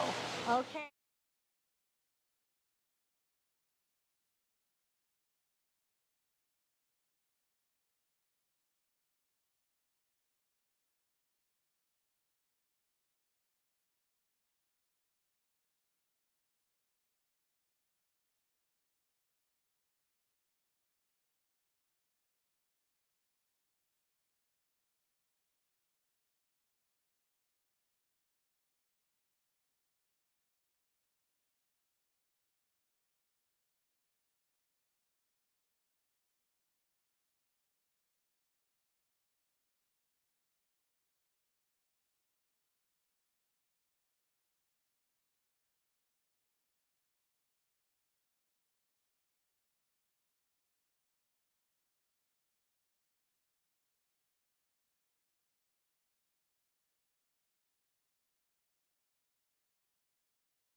Okay, we've been chatting for a couple minutes, but now we'll get to start on our formal interview. Will you introduce yourself, please? Yes, I'm Deborah Faulkner, and for the last 15 years it's been my privilege to serve as the official historian of the Brown Palace Hotel. Okay, now, not every hotel gets its own historian, so tell me how you ended up with this position, and did they create it just for you? Oh, no. But I am only the third historian the hotel has had since the position was created in 1977. So people die in this job. No, not really. Actually, short answer to that is right timing, right skill set. Well, I could see why somebody would get this job and want to stay in here until they finally leave the planet, because this is some place here. This is not a little thing. Yeah, I have a painting of the hotel in my dining room. Most people don't have a painting of their workplace in their house, but this is not a typical workplace. Well, it is not, and so I'm gonna tell you a little story, and I went to the National Western Stock Show last year and the year before and everything. We came and we had a great old time. But my dad was a guy that was a beef guy. He was a doctor that wished he had been a rancher. And so he would tell us stories of when he was younger, and they would run around and look for beef and Herefords or Herefords, however you'd like to pronounce them. And he'd look for bulls, and he'd run with his buddies, and they'd go to various rodeos and stock shows and things like that. And one of the stories he told us was about coming to this really fancy hotel in the 50s and 60s. And he said it was the one place where everybody would come to the stock show, and they would walk in and there would be guys. Anyways, the story is rather funny. But over time, I realized when we came here a couple years ago for tea, I looked up and saw the gorgeous ceiling and saw the paneling, and I realized this was the place where my dad had told me one of the stories about guys coming in with this gorgeous old hotel, and it was very fancy. This was the place. So I was so excited about it, and I'm so thrilled that we actually got to come in and that you're talking to me, because this place has history, and it's entrenched history. Yeah, it really, it's very iconic. It is amazing. So, okay, so now give me the quick little Reader's Digest version of the history of the hotel. Reader's Digest. I don't know if I can do that, but opened in 1892, took 4 years to build, and a total cost to build and furnish way back then of $2 million. And when it opened, it was considered by many one of the 3 premier hotels in the entire nation at the time. And from the beginning, we attracted heads of state and royalty and celebrities, the social elite, the business and political movers and shakers, all the best people. We like to think that we still do. Our founder and namesake, Henry Cordis Brown, was an early Denver pioneer. Actually came the year after the big 1859 gold rush, but he was not a prospector. He is a businessman originally from Ohio, and particularly a real estate speculator. And in a stroke of real estate genius, when Colorado became a territory, he donated 10 acres in the middle of his homestead property, centered on a hill that he had called Brown's Bluff. And he donated this as a site for the new state capitol building. Yes, he was generous. More than that, he was shrewd, because he knew as that building rose, all of his surrounding 150 acres suddenly in great demand. So his homestead became our Capitol Hill development. He charged a premium for those lots. That was the beginning of his fortune and the way he was able to afford this grand hotel. And as we were talking about earlier, at the time, late 1880s, early 1890s, Denver had a lot of hotels, but they were all down at the other end of 17th Street, clustered around Union Station, because that's how everybody came and went from town. But as the Capitol rose, over here just a few blocks away, a lot of investors realized there needs to be a really impressive hotel for all the VIPs that are doing state business, and that's why this hotel was built. It's triangle shaped, right? A perfect right triangle, by the way, because it sits at the intersection of 2 differently aligned early Denver street grids. When they laid out the streets of original Denver about a mile away around Larimer Square, everything was parallel, perpendicular to Cherry Creek. When Henry Brown laid out the street grid for his future Capitol Hill development, he just went with the cardinal directions, north, south, east, west. And where those 2 street grids finally intersect in this part of town, I'm sure you've noticed a lot of these weird triangle-shaped blocks, strangely angled streets like Broadway, make everybody nuts. All Henry's fault for not sticking to the plan. I now completely understand the drive over here. There you go. Okay, yeah, it makes everybody crazy. And before the hotel sat on this lot, the Brown family used it to graze their cow, because their house was right across Broadway where the Wells Fargo Bank is now, so kind of cool. So anyway, yes, from the beginning attracts the best of the best, and just had a reputation, you know, throughout the nation. Every U.S. president, 20th century U.S. president, beginning with Teddy Roosevelt, with the exception of Calvin Coolidge, visited us at some time or another, as well as movie stars and famous authors and all kinds of things. So our VIP list goes way, way back. We have a lot of wonderful traditions here at the Brown Palace, and of course one of them is the lobby steer that you want to talk about. Well, it's okay. We're here for the National Western Stock Show, but I have to say that the steer in the lobby is something that is probably near and dear to both the stock show and the Brown Palace, and you've managed to combine those two Yeah, in one of the most I'm sure was a cowboy raucous towns ever. It's not unheard of that you would put a steer in the hotel lobby, I'm sure. And yet, that tradition only goes back to 1945. Now, we've been associated with the stock show since the very beginning, 1906, because, you know, a lot of the stock show people would stay here. However, I have to quickly point out, not cowboys, not ranch hands, they couldn't afford it. We're talking, you know, stockmen and breeders and ranch owners, so, you know, not your everyday cowpoke. But they always stayed here, and one of them that stayed here a lot in the mid-century was Dan Thornton. And he was a rancher in Gunnison County, later becomes Colorado governor in 1950. And he always stayed here for the stock show. And should we go on into the history of the steer here? Yes, please. Okay, so in 1945, his 2 Hereford bulls, they were bulls, not steers at the time, they were named Triumphant Type Regent, or TT Regent, and TT Regent 1, who was his son. And here is, I'm not sure which one of these it is, but they're coming in our very fancy entrance here. Here's Dan Thornton, who is known for his Stetson hat and pipe and boots. I told you I was looking for my dad in Yeah, this he shot looks a lot like he's got it. shots just like this at home. You can imagine yourself back in this time. Yeah, yeah. So anyway, when both of those, one was grand champion, one was reserve grand champion, they both auctioned for an unheard of at the time $50,000 each. For in bull or steer? 1945 for bulls. Okay, Yeah. now that I can understand. Yeah, you understand, okay.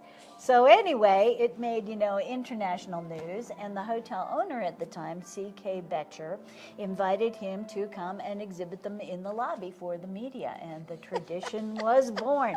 Now, a weird thing to notice here about T.T. Regent and his son, T.T. Regent 1, they were actually bred for dwarfism. Look how short he is. He's a very short animal. He's hardly got any legs at all, and it was because he was trying to create the perfect block of beef.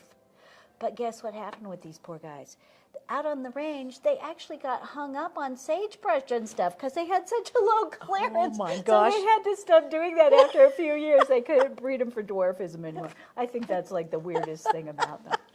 So anyway, That's a great shot, though. It is a fun one, and we've got some down in the display case of both of them in the lobby and such. But anyway, that began the tradition, and so it's always on the last Friday of the stock show for just 2 hours around the lunch hour, so from 11 to 1, right next to the ladies having tea in their hats and gloves in our soaring, elegant atrium lobby.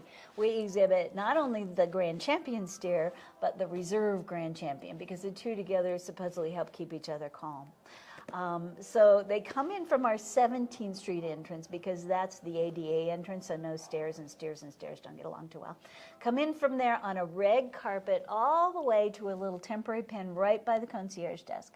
And for just those 2 hours, general public is invited to come. You can pose with the Grand Champion, have your photo taken, and the line is around the lobby and out the door. Is the that whole press time. or is that That's people? Because general public, I yeah. saw some shots from the newsreels before. Oh, yeah. And this is a huge event, and it's is. covered by every media outlet in town, because too. it's so unusual. It's so Denver. It's very so Denver. Yes, it's Yes. that too. Yeah. Yes, It is, yeah. but I mean, it's a huge deal, and I will say that we had tea this afternoon. My very niece, nice. when she said, oh, we're going to the show, that was her one thing. Please, may we have tea, because that's such a wonderful thing It here. really is, And yeah. Devonshire cream is to die for. Oh my gosh, And yes, scones, I yes. agree. Okay, It I is. won't go on in that, but yes, Okay, it yes. was absolutely delicious, and it is one of those very special moments where you just need to put on a hat with a feather. We and have a lot yes. of people who do that. For a long time, we got a lot of red hat ladies when that was popular, and we'll get, you know, little fairy tea parties and all kinds of things. It's very unique. Tea has always been served here in the hotel, but not always in the atrium lobby. That's only been since 1985. So in other parts of the hotel, though, it was a long time tradition. Well, I was delighted because we called, we kept trying for the reservation. I know you do open table reservations for that kind of thing too, but we did weeks ago, and there were a few slots. But today is Thursday, which is the only reason we got one, because apparently the last 3 days, or the Friday, Saturday, Sunday, tea is sold out sometimes for months ahead. Especially because most people know that the holiday decorations are going to stay up till after the lobby steer, because that's a long time downtown Denver tradition. Leave up all your Christmas decorations till the end of the stock show.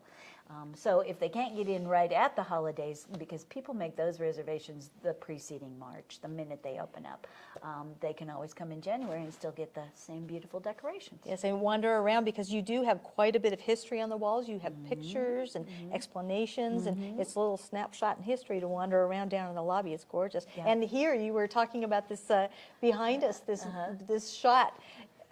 Now, what is the year on this one that we were? It's probably right about 1910, because it doesn't include the D&F Clock Tower, which is quite an iconic building in downtown, and that was completed in 1911. But, you know, as you look at the outfits and such, and you see that they don't have the clock tower, you can get pretty close to probably 1910. It's just like you're going back in time, isn't it? I know, I love it. And it's really wonderful to me that this is, the lobby has not has the hotel fundamentally changed visually in the lobby since it started? I got to tell you, yes. It has, absolutely. okay. Because the original grand entrance was on the Broadway side of the building, in the center of the hypotenuse of our right triangle. So when you go out and look out there, it's where you see the entrance to the Palace Arms and Churchill Bar.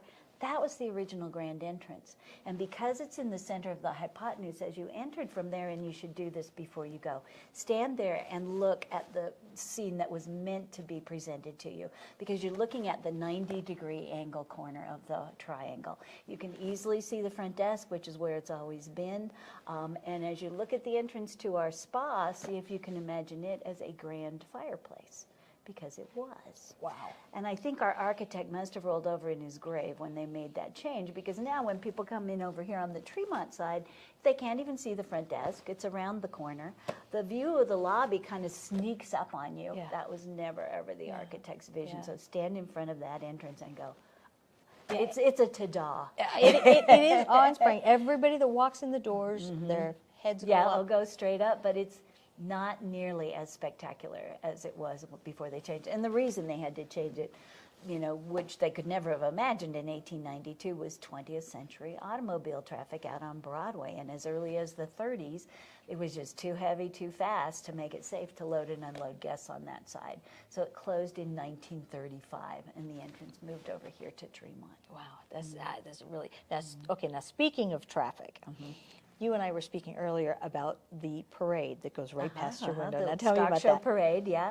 It's right at the beginning of the stock show, and they bring all the livestock, the horses, the rodeo queens, everybody comes up 17th Street from Union Station and turns the corner right here by the hotel onto Tremont, goes on over to 15th and then up to the Civic Center. But it's so wonderful because where they turn, they usually put on kind of a show. So like the tractors are spinning around and the horses are doing tricks and all of that. So this window right here is the perfect place to watch that parade. So I take it you're sold out. I would assume you're sold out at this whole, because if not, that would be worth coming for. Yeah, it because you actually just, would, I mean, yeah. you just took me over there. You're standing Yeah. in front of the window watching. Yeah, the it's the that would be perfect place, and amazing. you're not too high because we're just on the second floor. Yeah, it's fantastic. So just be advised that if anybody comes to the Brown Palace, beware of the parade day. You're going to prep way ahead for that, and beware of the steer Day afternoon. as well. Yes.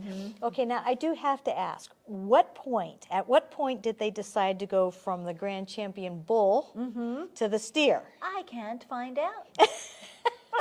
I'm not going to lie. Am I the first person to ask that? Pretty much, It yeah. really- Most people don't even ask about it because they just assume it was always the steer. But like I just said, with Thornton, it was the bulls. So I'm not quite sure. But I think one main reason they did change it is because for decades and decades, after the exhibit, the Brown Palace always bought the Grand Champion and served it in the restaurant. Oh. And you don't do that with a bull. Early on, No. someone explained to me the difference between a bull and a Yes. steer. A bull gets to be a daddy, and a steer gets to be dinner. Yes, and the nutrients are completely different because the energy is completely different. I'm sure and that's I'm right. assuming the ability to contain him in that little area in the lobby is very different for a steer and a Oh, yes, bull. and yeah, absolutely, yeah. Yeah. And people always say, oh, did he ever get out? Did he ever, stampede tea or whatever? And the answer is no, not while on exhibit. but gosh, I forget when this was. I think it was sometime in the early 90s when they were reloading them in their trailer out here on 17th Street. One of them somehow busted free and started tearing down 17th Street. And according to my Colorado history mentor, who tends to exaggerate, the way they were able to recapture him was that the Grand Champion steer caught sight of his reflection in a plate glass window, and when he stopped to admire himself, they put the bag on him. I don't know if that's true or not, but it's a great story.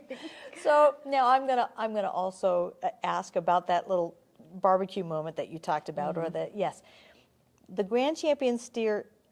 At that point, you would think it would be a little bit more realistic to have the steer be served, and yet this is not an inexpensive animal. Oh my gosh, no. It would be a really special banquet with very high prices. Yes, yeah, I think definitely. I calculated that once because I think the article that I was reading, it was when Ames Construction had bought the steer, and I want to say something like $200,000 to $300,000. I mean, is that right? I mean, there are hundreds of thousands of dollars potentially. I thought I need to pay more attention to that every year. Yes, but it's definitely around 200,000, if not a bit more. Yeah.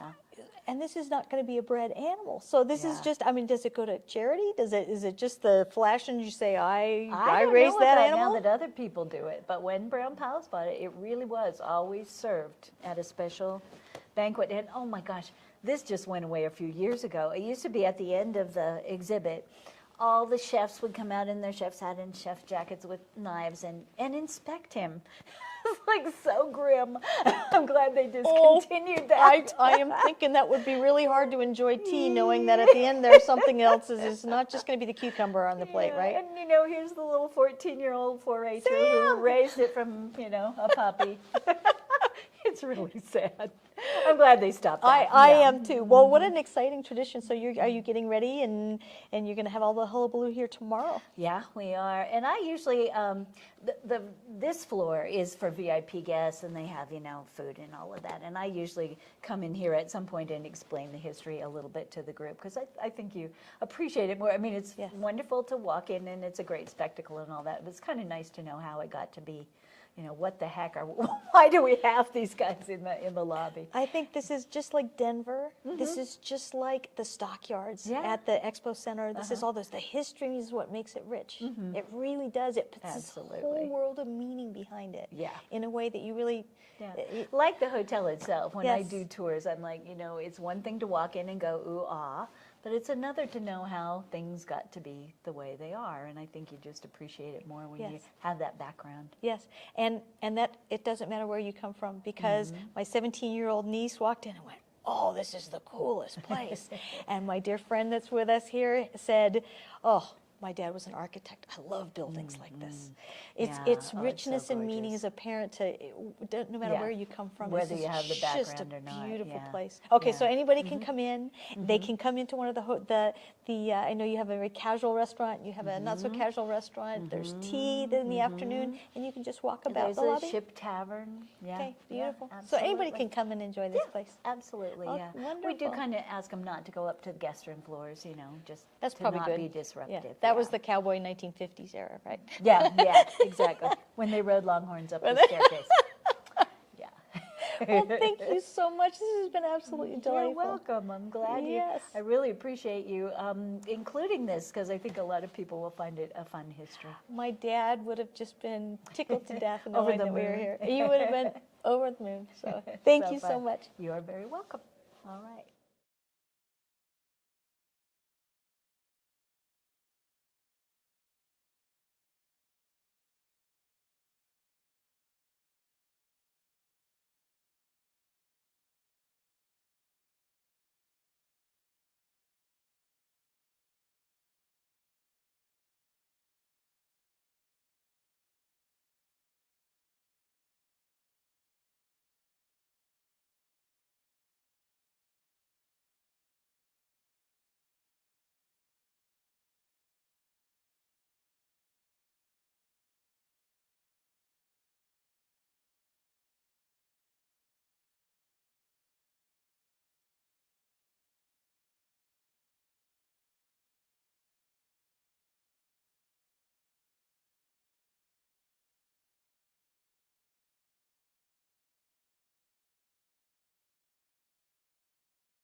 The thing keeps running, it just never, you know, it just runs all the time. That's where I got the idea for, I saw Premier had that set up in Washington, Iowa, when I went there. And I really it's quite a few years since I've been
Sarah, Joe, and Molly are going to have a time of 8 minutes and total points equaling 90. And next is Jeff Myers and Luke. Following will be Joni Teachin and Holly. In the hole, Bob, Wagner, and Slick.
Retired. Coming up. In the wintertime. So as long as the thing keeps running, it just never.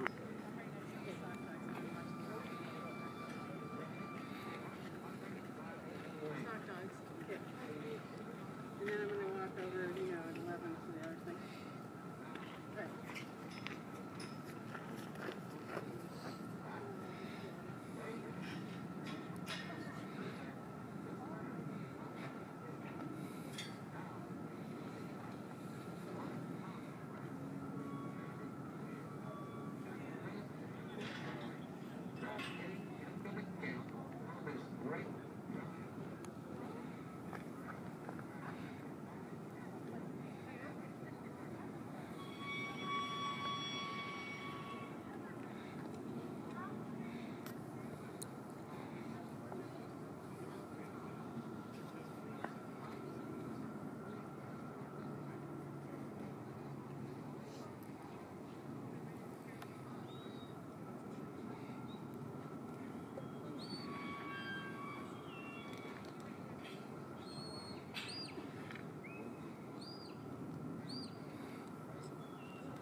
Joni and Holly will have a time of 8 minutes with a total of 90 points.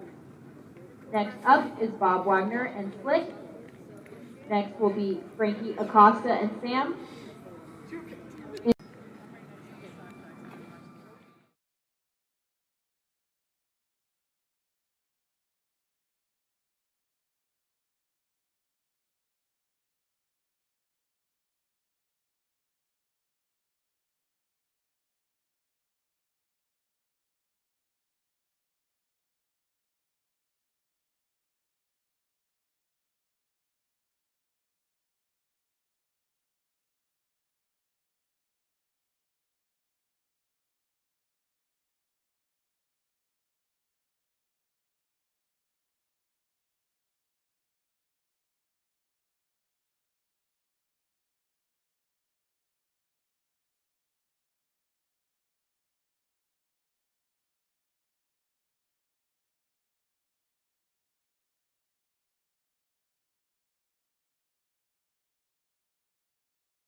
I'm Cora Wall. And my family has a ranch down in Elk River and up on Langlois Mountain, so here in town. And I grew up on that, and so I came back and worked for them for about 4 years.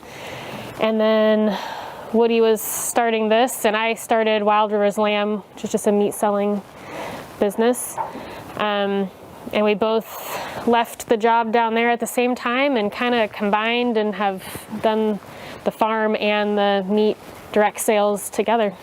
So, but Woody really is the one who came up with the idea for the dairy, and I don't know about that. and I'll let him say the name of it because it's his.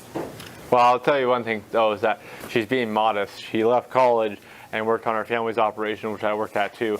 Her family's operation has about 4,000 ewes just south of us. It's a huge, one of the biggest in Oregon, and so she's being modest. And Cora was a manager down there for a long time. Of the bummers. Of the bummers and other things too. The king of the bummers. Exactly. Yeah, I did a lot of lamb stuff. Yeah. I jumped on board. I guess I chased her down here or whatever, and worked for her family for a while. And this operation was a way to kind of start it. We don't have any land base. Her family has her ranch, but they're still running it, and we kind of wanted our own thing. And so we decided to how niche could we get? So we went all the way niche market and started a sheep dairy together. And The dairy's called Woodrow Farms, and that's Woody's middle name is Woodrow. His real name's actually not Woody; it's Aaron. Yeah, Aaron Woodrow Babcock. But yep, it stuck. Woodrow Farms came from when I was younger, and I had a small group of sheep, and I thought it'd be called Woodrow Farms, and so we named the dairy Woodrow Farms. But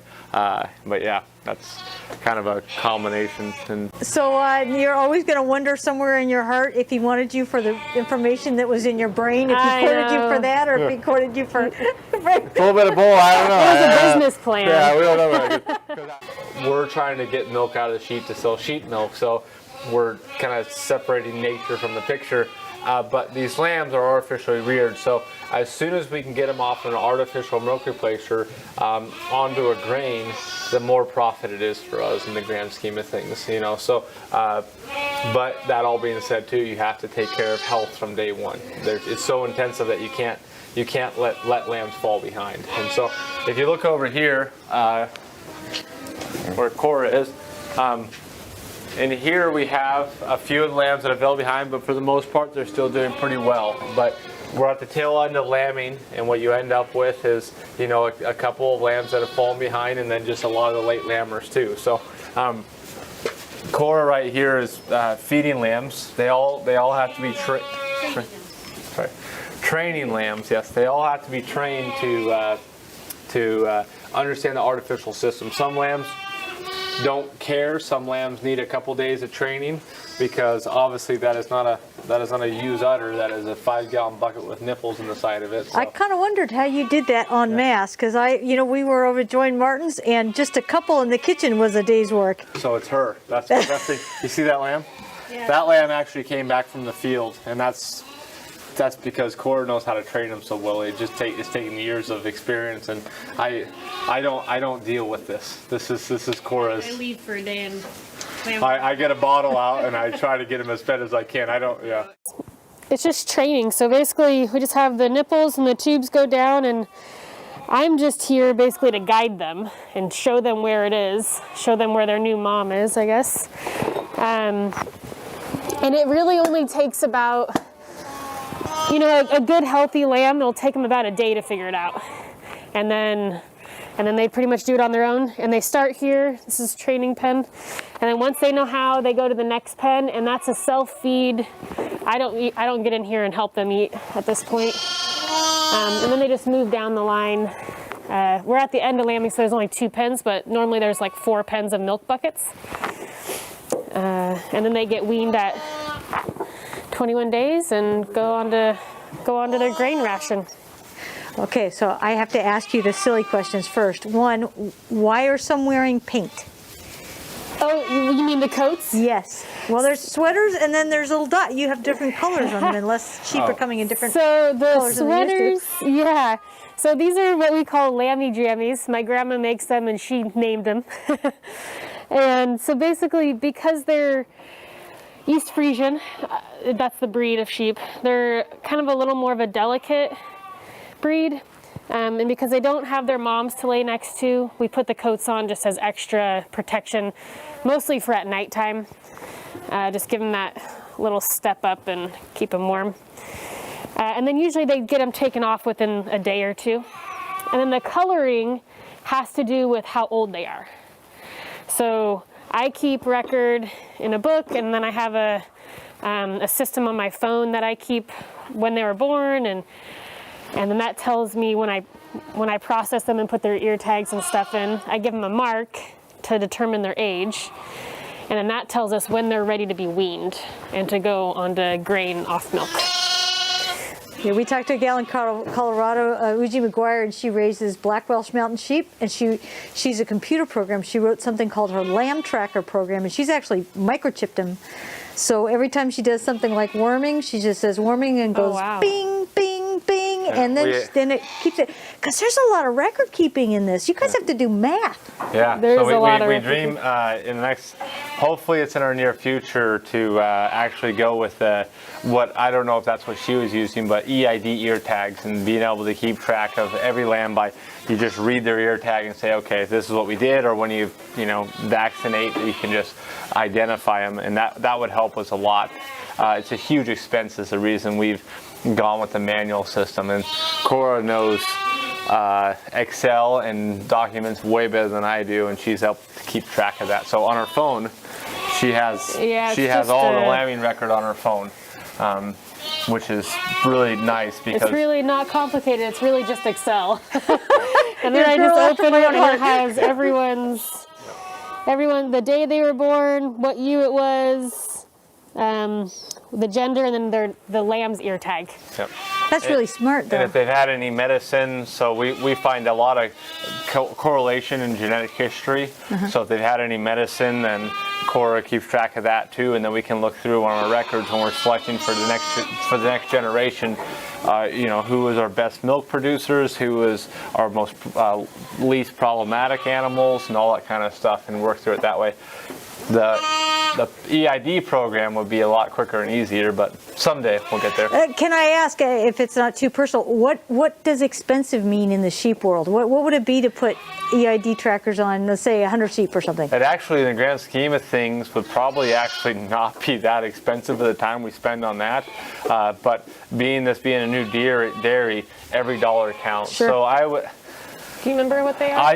It's about $2 an ear tag. For that, and then the program itself is, I think, give or take, and I may be wrong, some cow dairy farmers can tell me I'm wrong here, but I think it's like $3,000 a year for the program. And so the grand scheme of things, it's a startup that's the most expensive. So if we have 200 ewes, then all of a sudden we're going to have a $3 an ear tag cost on just the 200 ewes, and then the lambs coming in there too. So it's one of those things we really want to do, but we have a list of things we want to spend money on. Our wish list of future expenses. And this is working well enough right now that it kind of stays in the middle of the list. It hasn't quite bumped to the top yet. I don't know a person on the planet that doesn't do things like that. What can I afford to do, and what can I figure my way through until I have to? Yeah. So I can see how this is an incredibly time-intensive part here. The training and the beginning lamb part, and this lasts for how long every year? So we lamb out for about 6 weeks, and that's about how long I spend in here. From the day we start lambing until the last lamb that comes through. So about 6 weeks. Yeah. Little sleep during that time, I'm assuming. Yeah. I spend a lot of time in this barn. In the beginning, it's pretty rough because Cora might have, I don't know how many, 200 lambs on milk, but. So I just have to ask, and you don't have to answer this one either. Did you plan your family planning around lambing season? Yeah. Because I planned my stuff around tax season. Yeah, we did. Yeah. A little bit, yeah. I think it actually worked out for the best this time. Sorry, that word there. Worked out the best. I had some pretty bad morning sickness, so I was glad I wasn't first trimester during And second trimester, you kind of get that boost of energy, right? Which was right when lambing happened. And now I'm in third and we're at the tail end. So Perfect winding timing. down right as I'm like getting a little uncomfortable. Just like you did a spreadsheet for it, right? Just everything's organized. Beautiful. I don't know if it was really thought out all that. I mean, We definitely knew that starting a family, we didn't want to have it happen right when lambing started, because I take care of lambs after they're off milk, but if they were on milk and Cora wasn't available, you would see a Jurassic explosion basically. And so it takes I need Cora here for this part. Now, tell me why you mentioned that these are East Friesians. Tell me why you picked East Friesians. You're gonna go ahead and answer that one. East Friesians was, I guess that's what was available, but also I compare like an East Friesian to a Holstein cow. So Lacombe and East Friesian are two of your more common milk breeds. There's other ones out there, just like the cattle industry. An East Friesian I would compare to a Holstein, and I would compare a Lacombe sheep to a Jersey cow. And so East Friesians were available. They're heavy milkers. They're good, pretty good sheep. We knew a little bit about them. We've kind of worked with them a little bit before this, at least a breed that had some East Friesian in them. So we went with that, In the grand scheme of things, on sheep comparison is that if you take like the ewes outside, which we'll see in a minute, compared to an East Friesian, it's like taking an Angus cow and a Holstein cow. And that's your separation. An Angus cow is hardy. They can take care of themselves, whereas a Holstein is, not near as hardy. East Friesians are very similar. East Friesian and then like a Coopworth or a Romney sheep outside or a Dorset, that's the same comparison. And so we just went with that because really that was what was available, but that's kind of what we want. You're looking for milk production, and that's the breed, Lacombe and Friesian. Those are the breeds that you're going to get the most milk from. Yeah. Well, I could just see this is an incredibly time-intensive thing, but once you get past this, they move around the barn and then out in the field they go, right? Yeah. So the ones out there, so these don't go out in the field, generally speaking. They stay in the barn most of the time. Those on the other side, though, as far as time consumption goes, those require almost no, they do require time for bedding and that kind of stuff and feeding, but they require probably, a tenth of the time that these require over here. And that's just because they know how to eat, feed, grain. They're on grain now. They know how to eat grain. They know how to self-sustain for themselves and that kind of stuff. So by the time they get over there, they're a piece of cake, not a problem. So these, not the females, not all the females. Some females and all the males will end up going to market, and they're not what we direct sale, but they are, they go to a market that takes grain-fed lambs, and so that's where they're in this barn and then they get shipped out. So that maybe helps you, that's a little extra additional income, and the lamb doesn't go to waste because it's going to go to market. It's either going to go to somebody who wants lamb for themselves or to the meat production facility? Okay. So most of our lambs go to, actually most of our lambs from the dairy, not from the stuff out on pasture, not from the stuff Cora sells. Most of the lambs in this barn go to an ethnic market, actually. They're looking for a smaller lamb, a smaller fat lamb, and that's where we sell most of those. And the reason being is that when they enter the system, selling them at a younger weight and getting them as quick as we can is our most profitable margin. And so generally speaking, the ethnic market really likes a smaller fat lamb. And so it works really well for us. We can get those lambs there. Not all the females, but a good chunk of the females will stay into the herd because we're still in a growth period where we want to keep milking more and more every year. So I'm looking at the size of this, and again, we were at Martin and Joy's, and we had ewes and lambs, and this can go to a very messy experience, at least in something like we saw over there. It can be crystal clean, and then 2 days later, it's a mess. Yeah. Absolutely a mess. It's just the whole operation is really a maintenance nightmare. You know? And you have to, or they're not healthy, right? Well, it directly affects their health. Yeah, if you don't stay on top of the bedding and the clean out and keeping fresh water and clean milk, like these buckets get cleaned every day. If you don't stay on top of that, then you directly see it'll show up in them. They'll start getting sick. You'll have it's like a bunch of little tiny toddlers. And if you let them do their own thing, then they're not going to be clean. So I mean, you had tiny toddlers for months, and then it's not like it goes away 100% after that. Do you ever get to go and have a couple days in the mountains or on the beach in Hawaii? We are seasonal. Our milking is seasonal. So it's from when we lamb, which this year was January, and it'll go hopefully until September, October this year. And then you have that downtime where you're breeding and there's maintenance because you have to take care of animals and you have to be here every day. But it's not nearly as intensive. So there is that time where, you know, if we have someone, we had our employee last year watch stuff while we were gone on our honeymoon.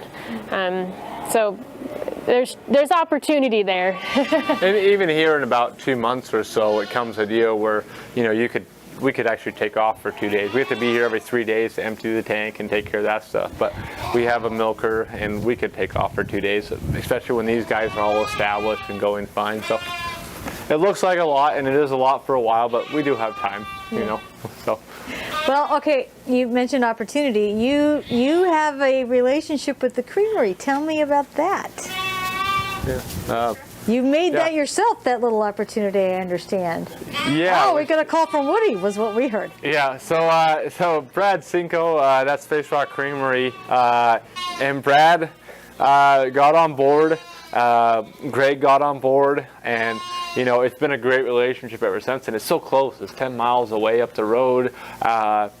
Great to work with, great people to talk to and ask for ideas, and also, you know, discuss about our quality. You know, they don't, you know, they're a good operation to work with. So, and then we've also grown a little over what Face Rock really needs for there. So we do also sell quite a bit of milk down in California now too. In the last year to a ice cream facility down there. Those crazy San Diegans, no. No. Is that and Paso Robles? Oh, Paso. Okay. Yep, okay. yep. And the Granti Creamery. So working with them and working with Face Rock, we couldn't have asked for two better operations, honestly, to work with. I mean, it's great. It works really well. And the nice part about it is Face Rock makes cheese, so they can sell their cheese. They make ice cream. We don't feel conscious of, you know, any competition between the two of them, you know, and it works out really well. Well, it works out well for them too, because he was very impressed with the taste of this. He says it's a whole different thing when it's fresh right off the farm and it's right next door. He says it really tastes I didn't say that taste. a second ago, and the one thing about it is that we couldn't have been luckier, is because Brad is, and the truth be told, is Brad is probably on a list of cheesemakers in the world. Brad is up there, and I've heard that not from Brad, from a lot of other people, and we couldn't have been more lucky to find a person like him who wants to work with this milk, because I mean, he's making a cheddar out of it, which is kind of, as far as I know, a little bit unheard of, you know, making cheddar out of sheep milk, and it's to die for. It's good stuff. So what is the norm that you would think that would be made out of sheep's milk? So you get a lot of like pecorino or manchego. You hear that a lot. Fresh cheeses are big, kind of the soft, fresh feta. Yeah, so that makes perfect sense, doesn't it? Yes, and cheddar is not a cheese that comes up when you start talking sheep milk. So he definitely, it's outside the box. Interesting what he's doing. Yeah. So, but Oregon is known for quite a few different types of cheese, and more and more all the time. Face Rock won Best Cheddar in the United States. I think it was 2015 or no, 16. Twice is it now? I think so American Cheese Association. Or something? Yep. Yeah. And which is phenomenal. Rogue Creamery last year won Best Blue Cheese in the world, which is an American country, and that Rogue is out of, you know, Grants Pass. Isn't that great? And that's, I mean, so it's phenomenal. And actually, what's funny is Brad Cinco at Face Rock tells me that he sold, the guys who started Rogue Creamery, he sold them their first curds so they could start their creamery, basically so they could have something to sell. So it's kind of a neat, the whole connection around it. But Rogue won best in the world on blue cheese. Face Rock's won best in the United States on their cheddar, I guess twice now. I didn't know this. I mean, but Brad wins awards all the time. He has a whole list of them on his wall. But But no, it's a great place to. It's funny because Maybe people we're like up and coming Wisconsin. That's what I was going to say. People think, and actually I saw something one time, and I hope nobody in Wisconsin watches this and chews me out, but I saw a thing on post online, and it said, you know, Wisconsin's known for cheese, but actually cheese is better in Oregon, you know. But well, you've rolled into something that Corey, you and I started talking just a teeny little bit about. You were wanting to sell some of your milk last year, and we're in the COVID time, and the food supply has taken a big hit. We've found some of the weaknesses in the chain. So tell me about, please, what you were talking to me about before. Yeah, so last year was, and Woody, you can stop me at any point and interject. Last year was definitely rough. I mean, we went in thinking this is going to be a great year. Our production was looking great. Animals were healthy. It was just like, this is going to be a good year. And went into it, and then COVID hit. And creamery shut down. Like most everything, things just shut down. And when the creamery shuts down and you're producing milk, your milk can't just sit for months and wait. We can freeze, but we did have limited space, and we hit that pretty fast. So we didn't have anywhere to go with the milk. We did what I think a lot of farms did, is we did have to dump, which was pretty painful to watch. You milk for 3 days, which is the limit on how long you can leave the milk in the tank before you have to either sell to the creamery or freeze. And then you do all that work, and then you just open the drain and watch it go away. That's heartbreaking, but you cannot stop milking. It's not like you can say, okay, let's just hold off production for a little bit. Yeah, no, if you stop, your animals stop producing, and then you're done for the season. And at that time, there was hope. Everyone hoped this would just be a short-term thing. You know, what was it? We'll just close down for a couple weeks, and then we'll be back open. So we were just thinking, okay, we just got to get through this, and then we can be back to selling. Everything will open up maybe. And then it just kept going. And so we actually started bottling our milk, finding other outlets to get rid of it. And it worked. We ended up picking up a lot of clients in a short period of time. Took us a lot of effort to get that going. But it was a logistical nightmare. You had to take it to a bottling facility, certified facility, and we didn't have the finances to put together our own, or the time. You know, you're in a time crunch. You have to leave your animals and your farm and everything else to do that. Huh. Yeah, well, if we wanted to invest in our own equipment and do it here, which would have been the most, logistically made the most sense, but that takes time to set all that up and takes money, and we didn't have either of those. So we ended up going through a third party to bottle, and then we had to distribute that and do some direct sales, and then we ended up spending so many hours doing that. And I got to interject here quickly. So I used to drive to Tillamook once a week. From here to Tillamook is 4.5 hours. So on a Saturday, generally, or a Sunday, Saturday I think most times, I would drive to Tillamook with fresh milk, and I'd drop it off, and I'd drive home.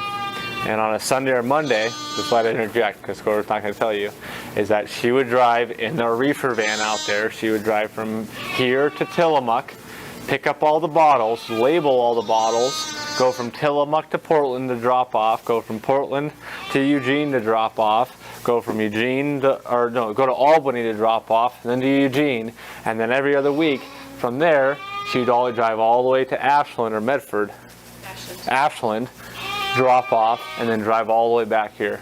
Like 16.5 hours of driving straight. And she used to pull it off. I just drove to Tillamook. That was there and back, and I thought I was having a hard time, but she used to do that whole entire loop.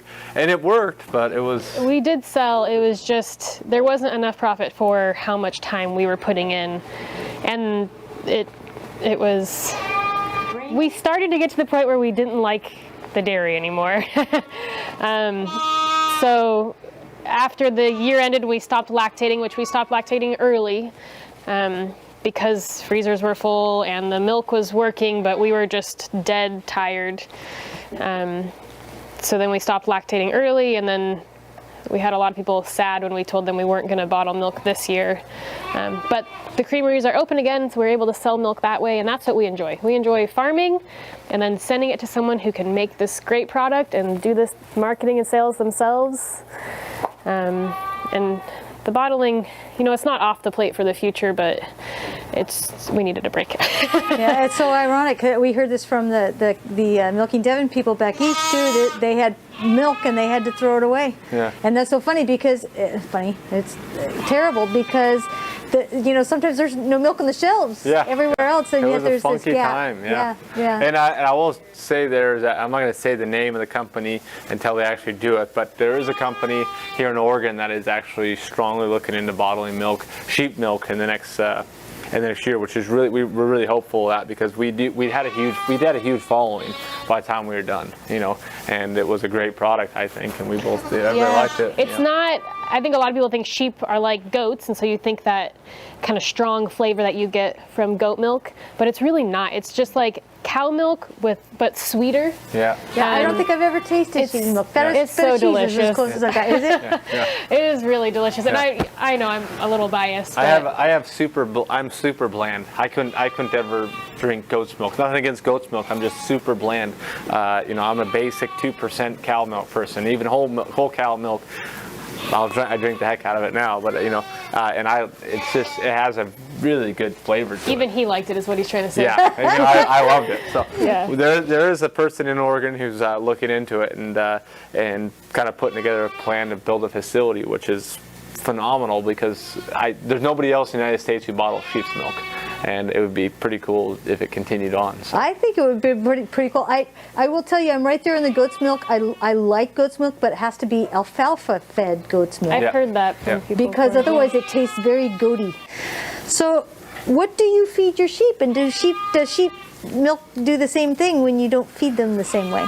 Oh, we didn't. We switched feed quite a bit last year. During the lactation period, majority of their diet is alfalfa hay, and then in the parlor we do supplement additional grains. So a little bit of corn, soy, and peas is what we additionally supplement in the parlor, and that's just to boost their energy, basically, kind of an energy boost to get their milk production higher for us. But majority of their diet is alfalfa hay. So good quality alfalfa hay goes a long ways.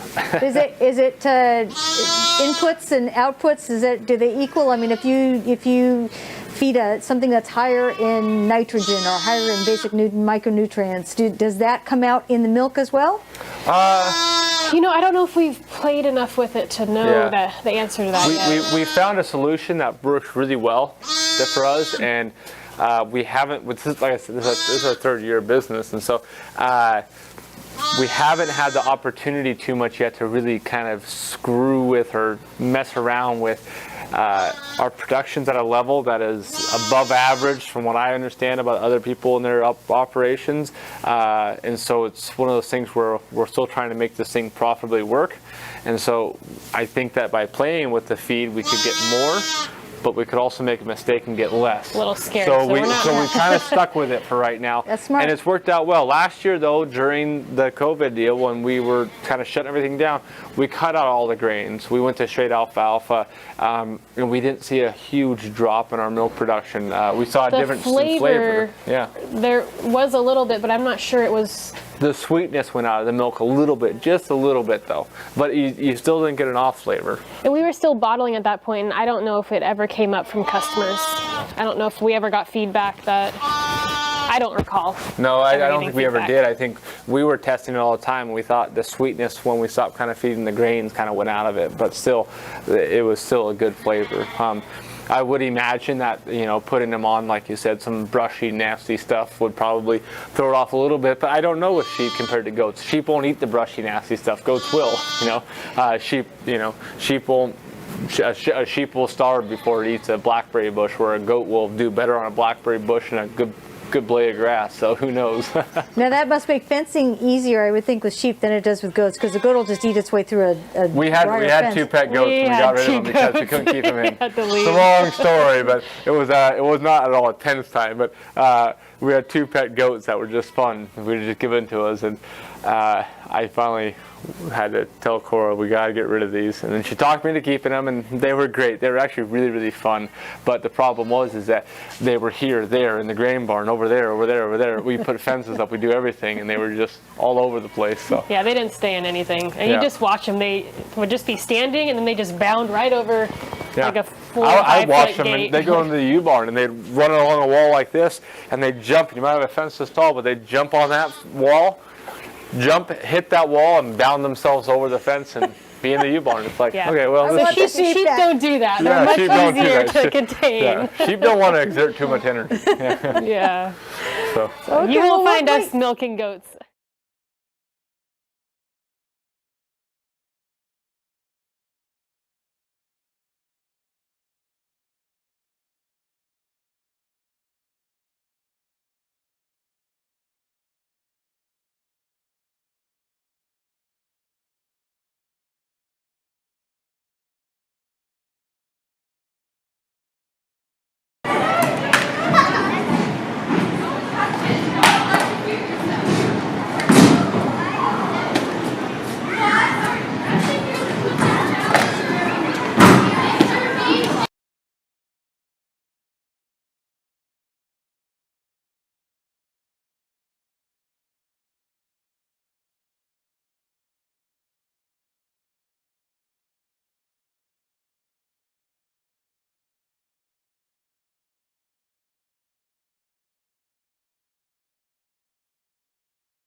I think it'll be a lot of time. No pressure. A lot of this is pressure.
Two-year-old bulls, 4321. Yearling heifers, 3142. Yearling heifers, 3142. There you go. Yeah, thank you all.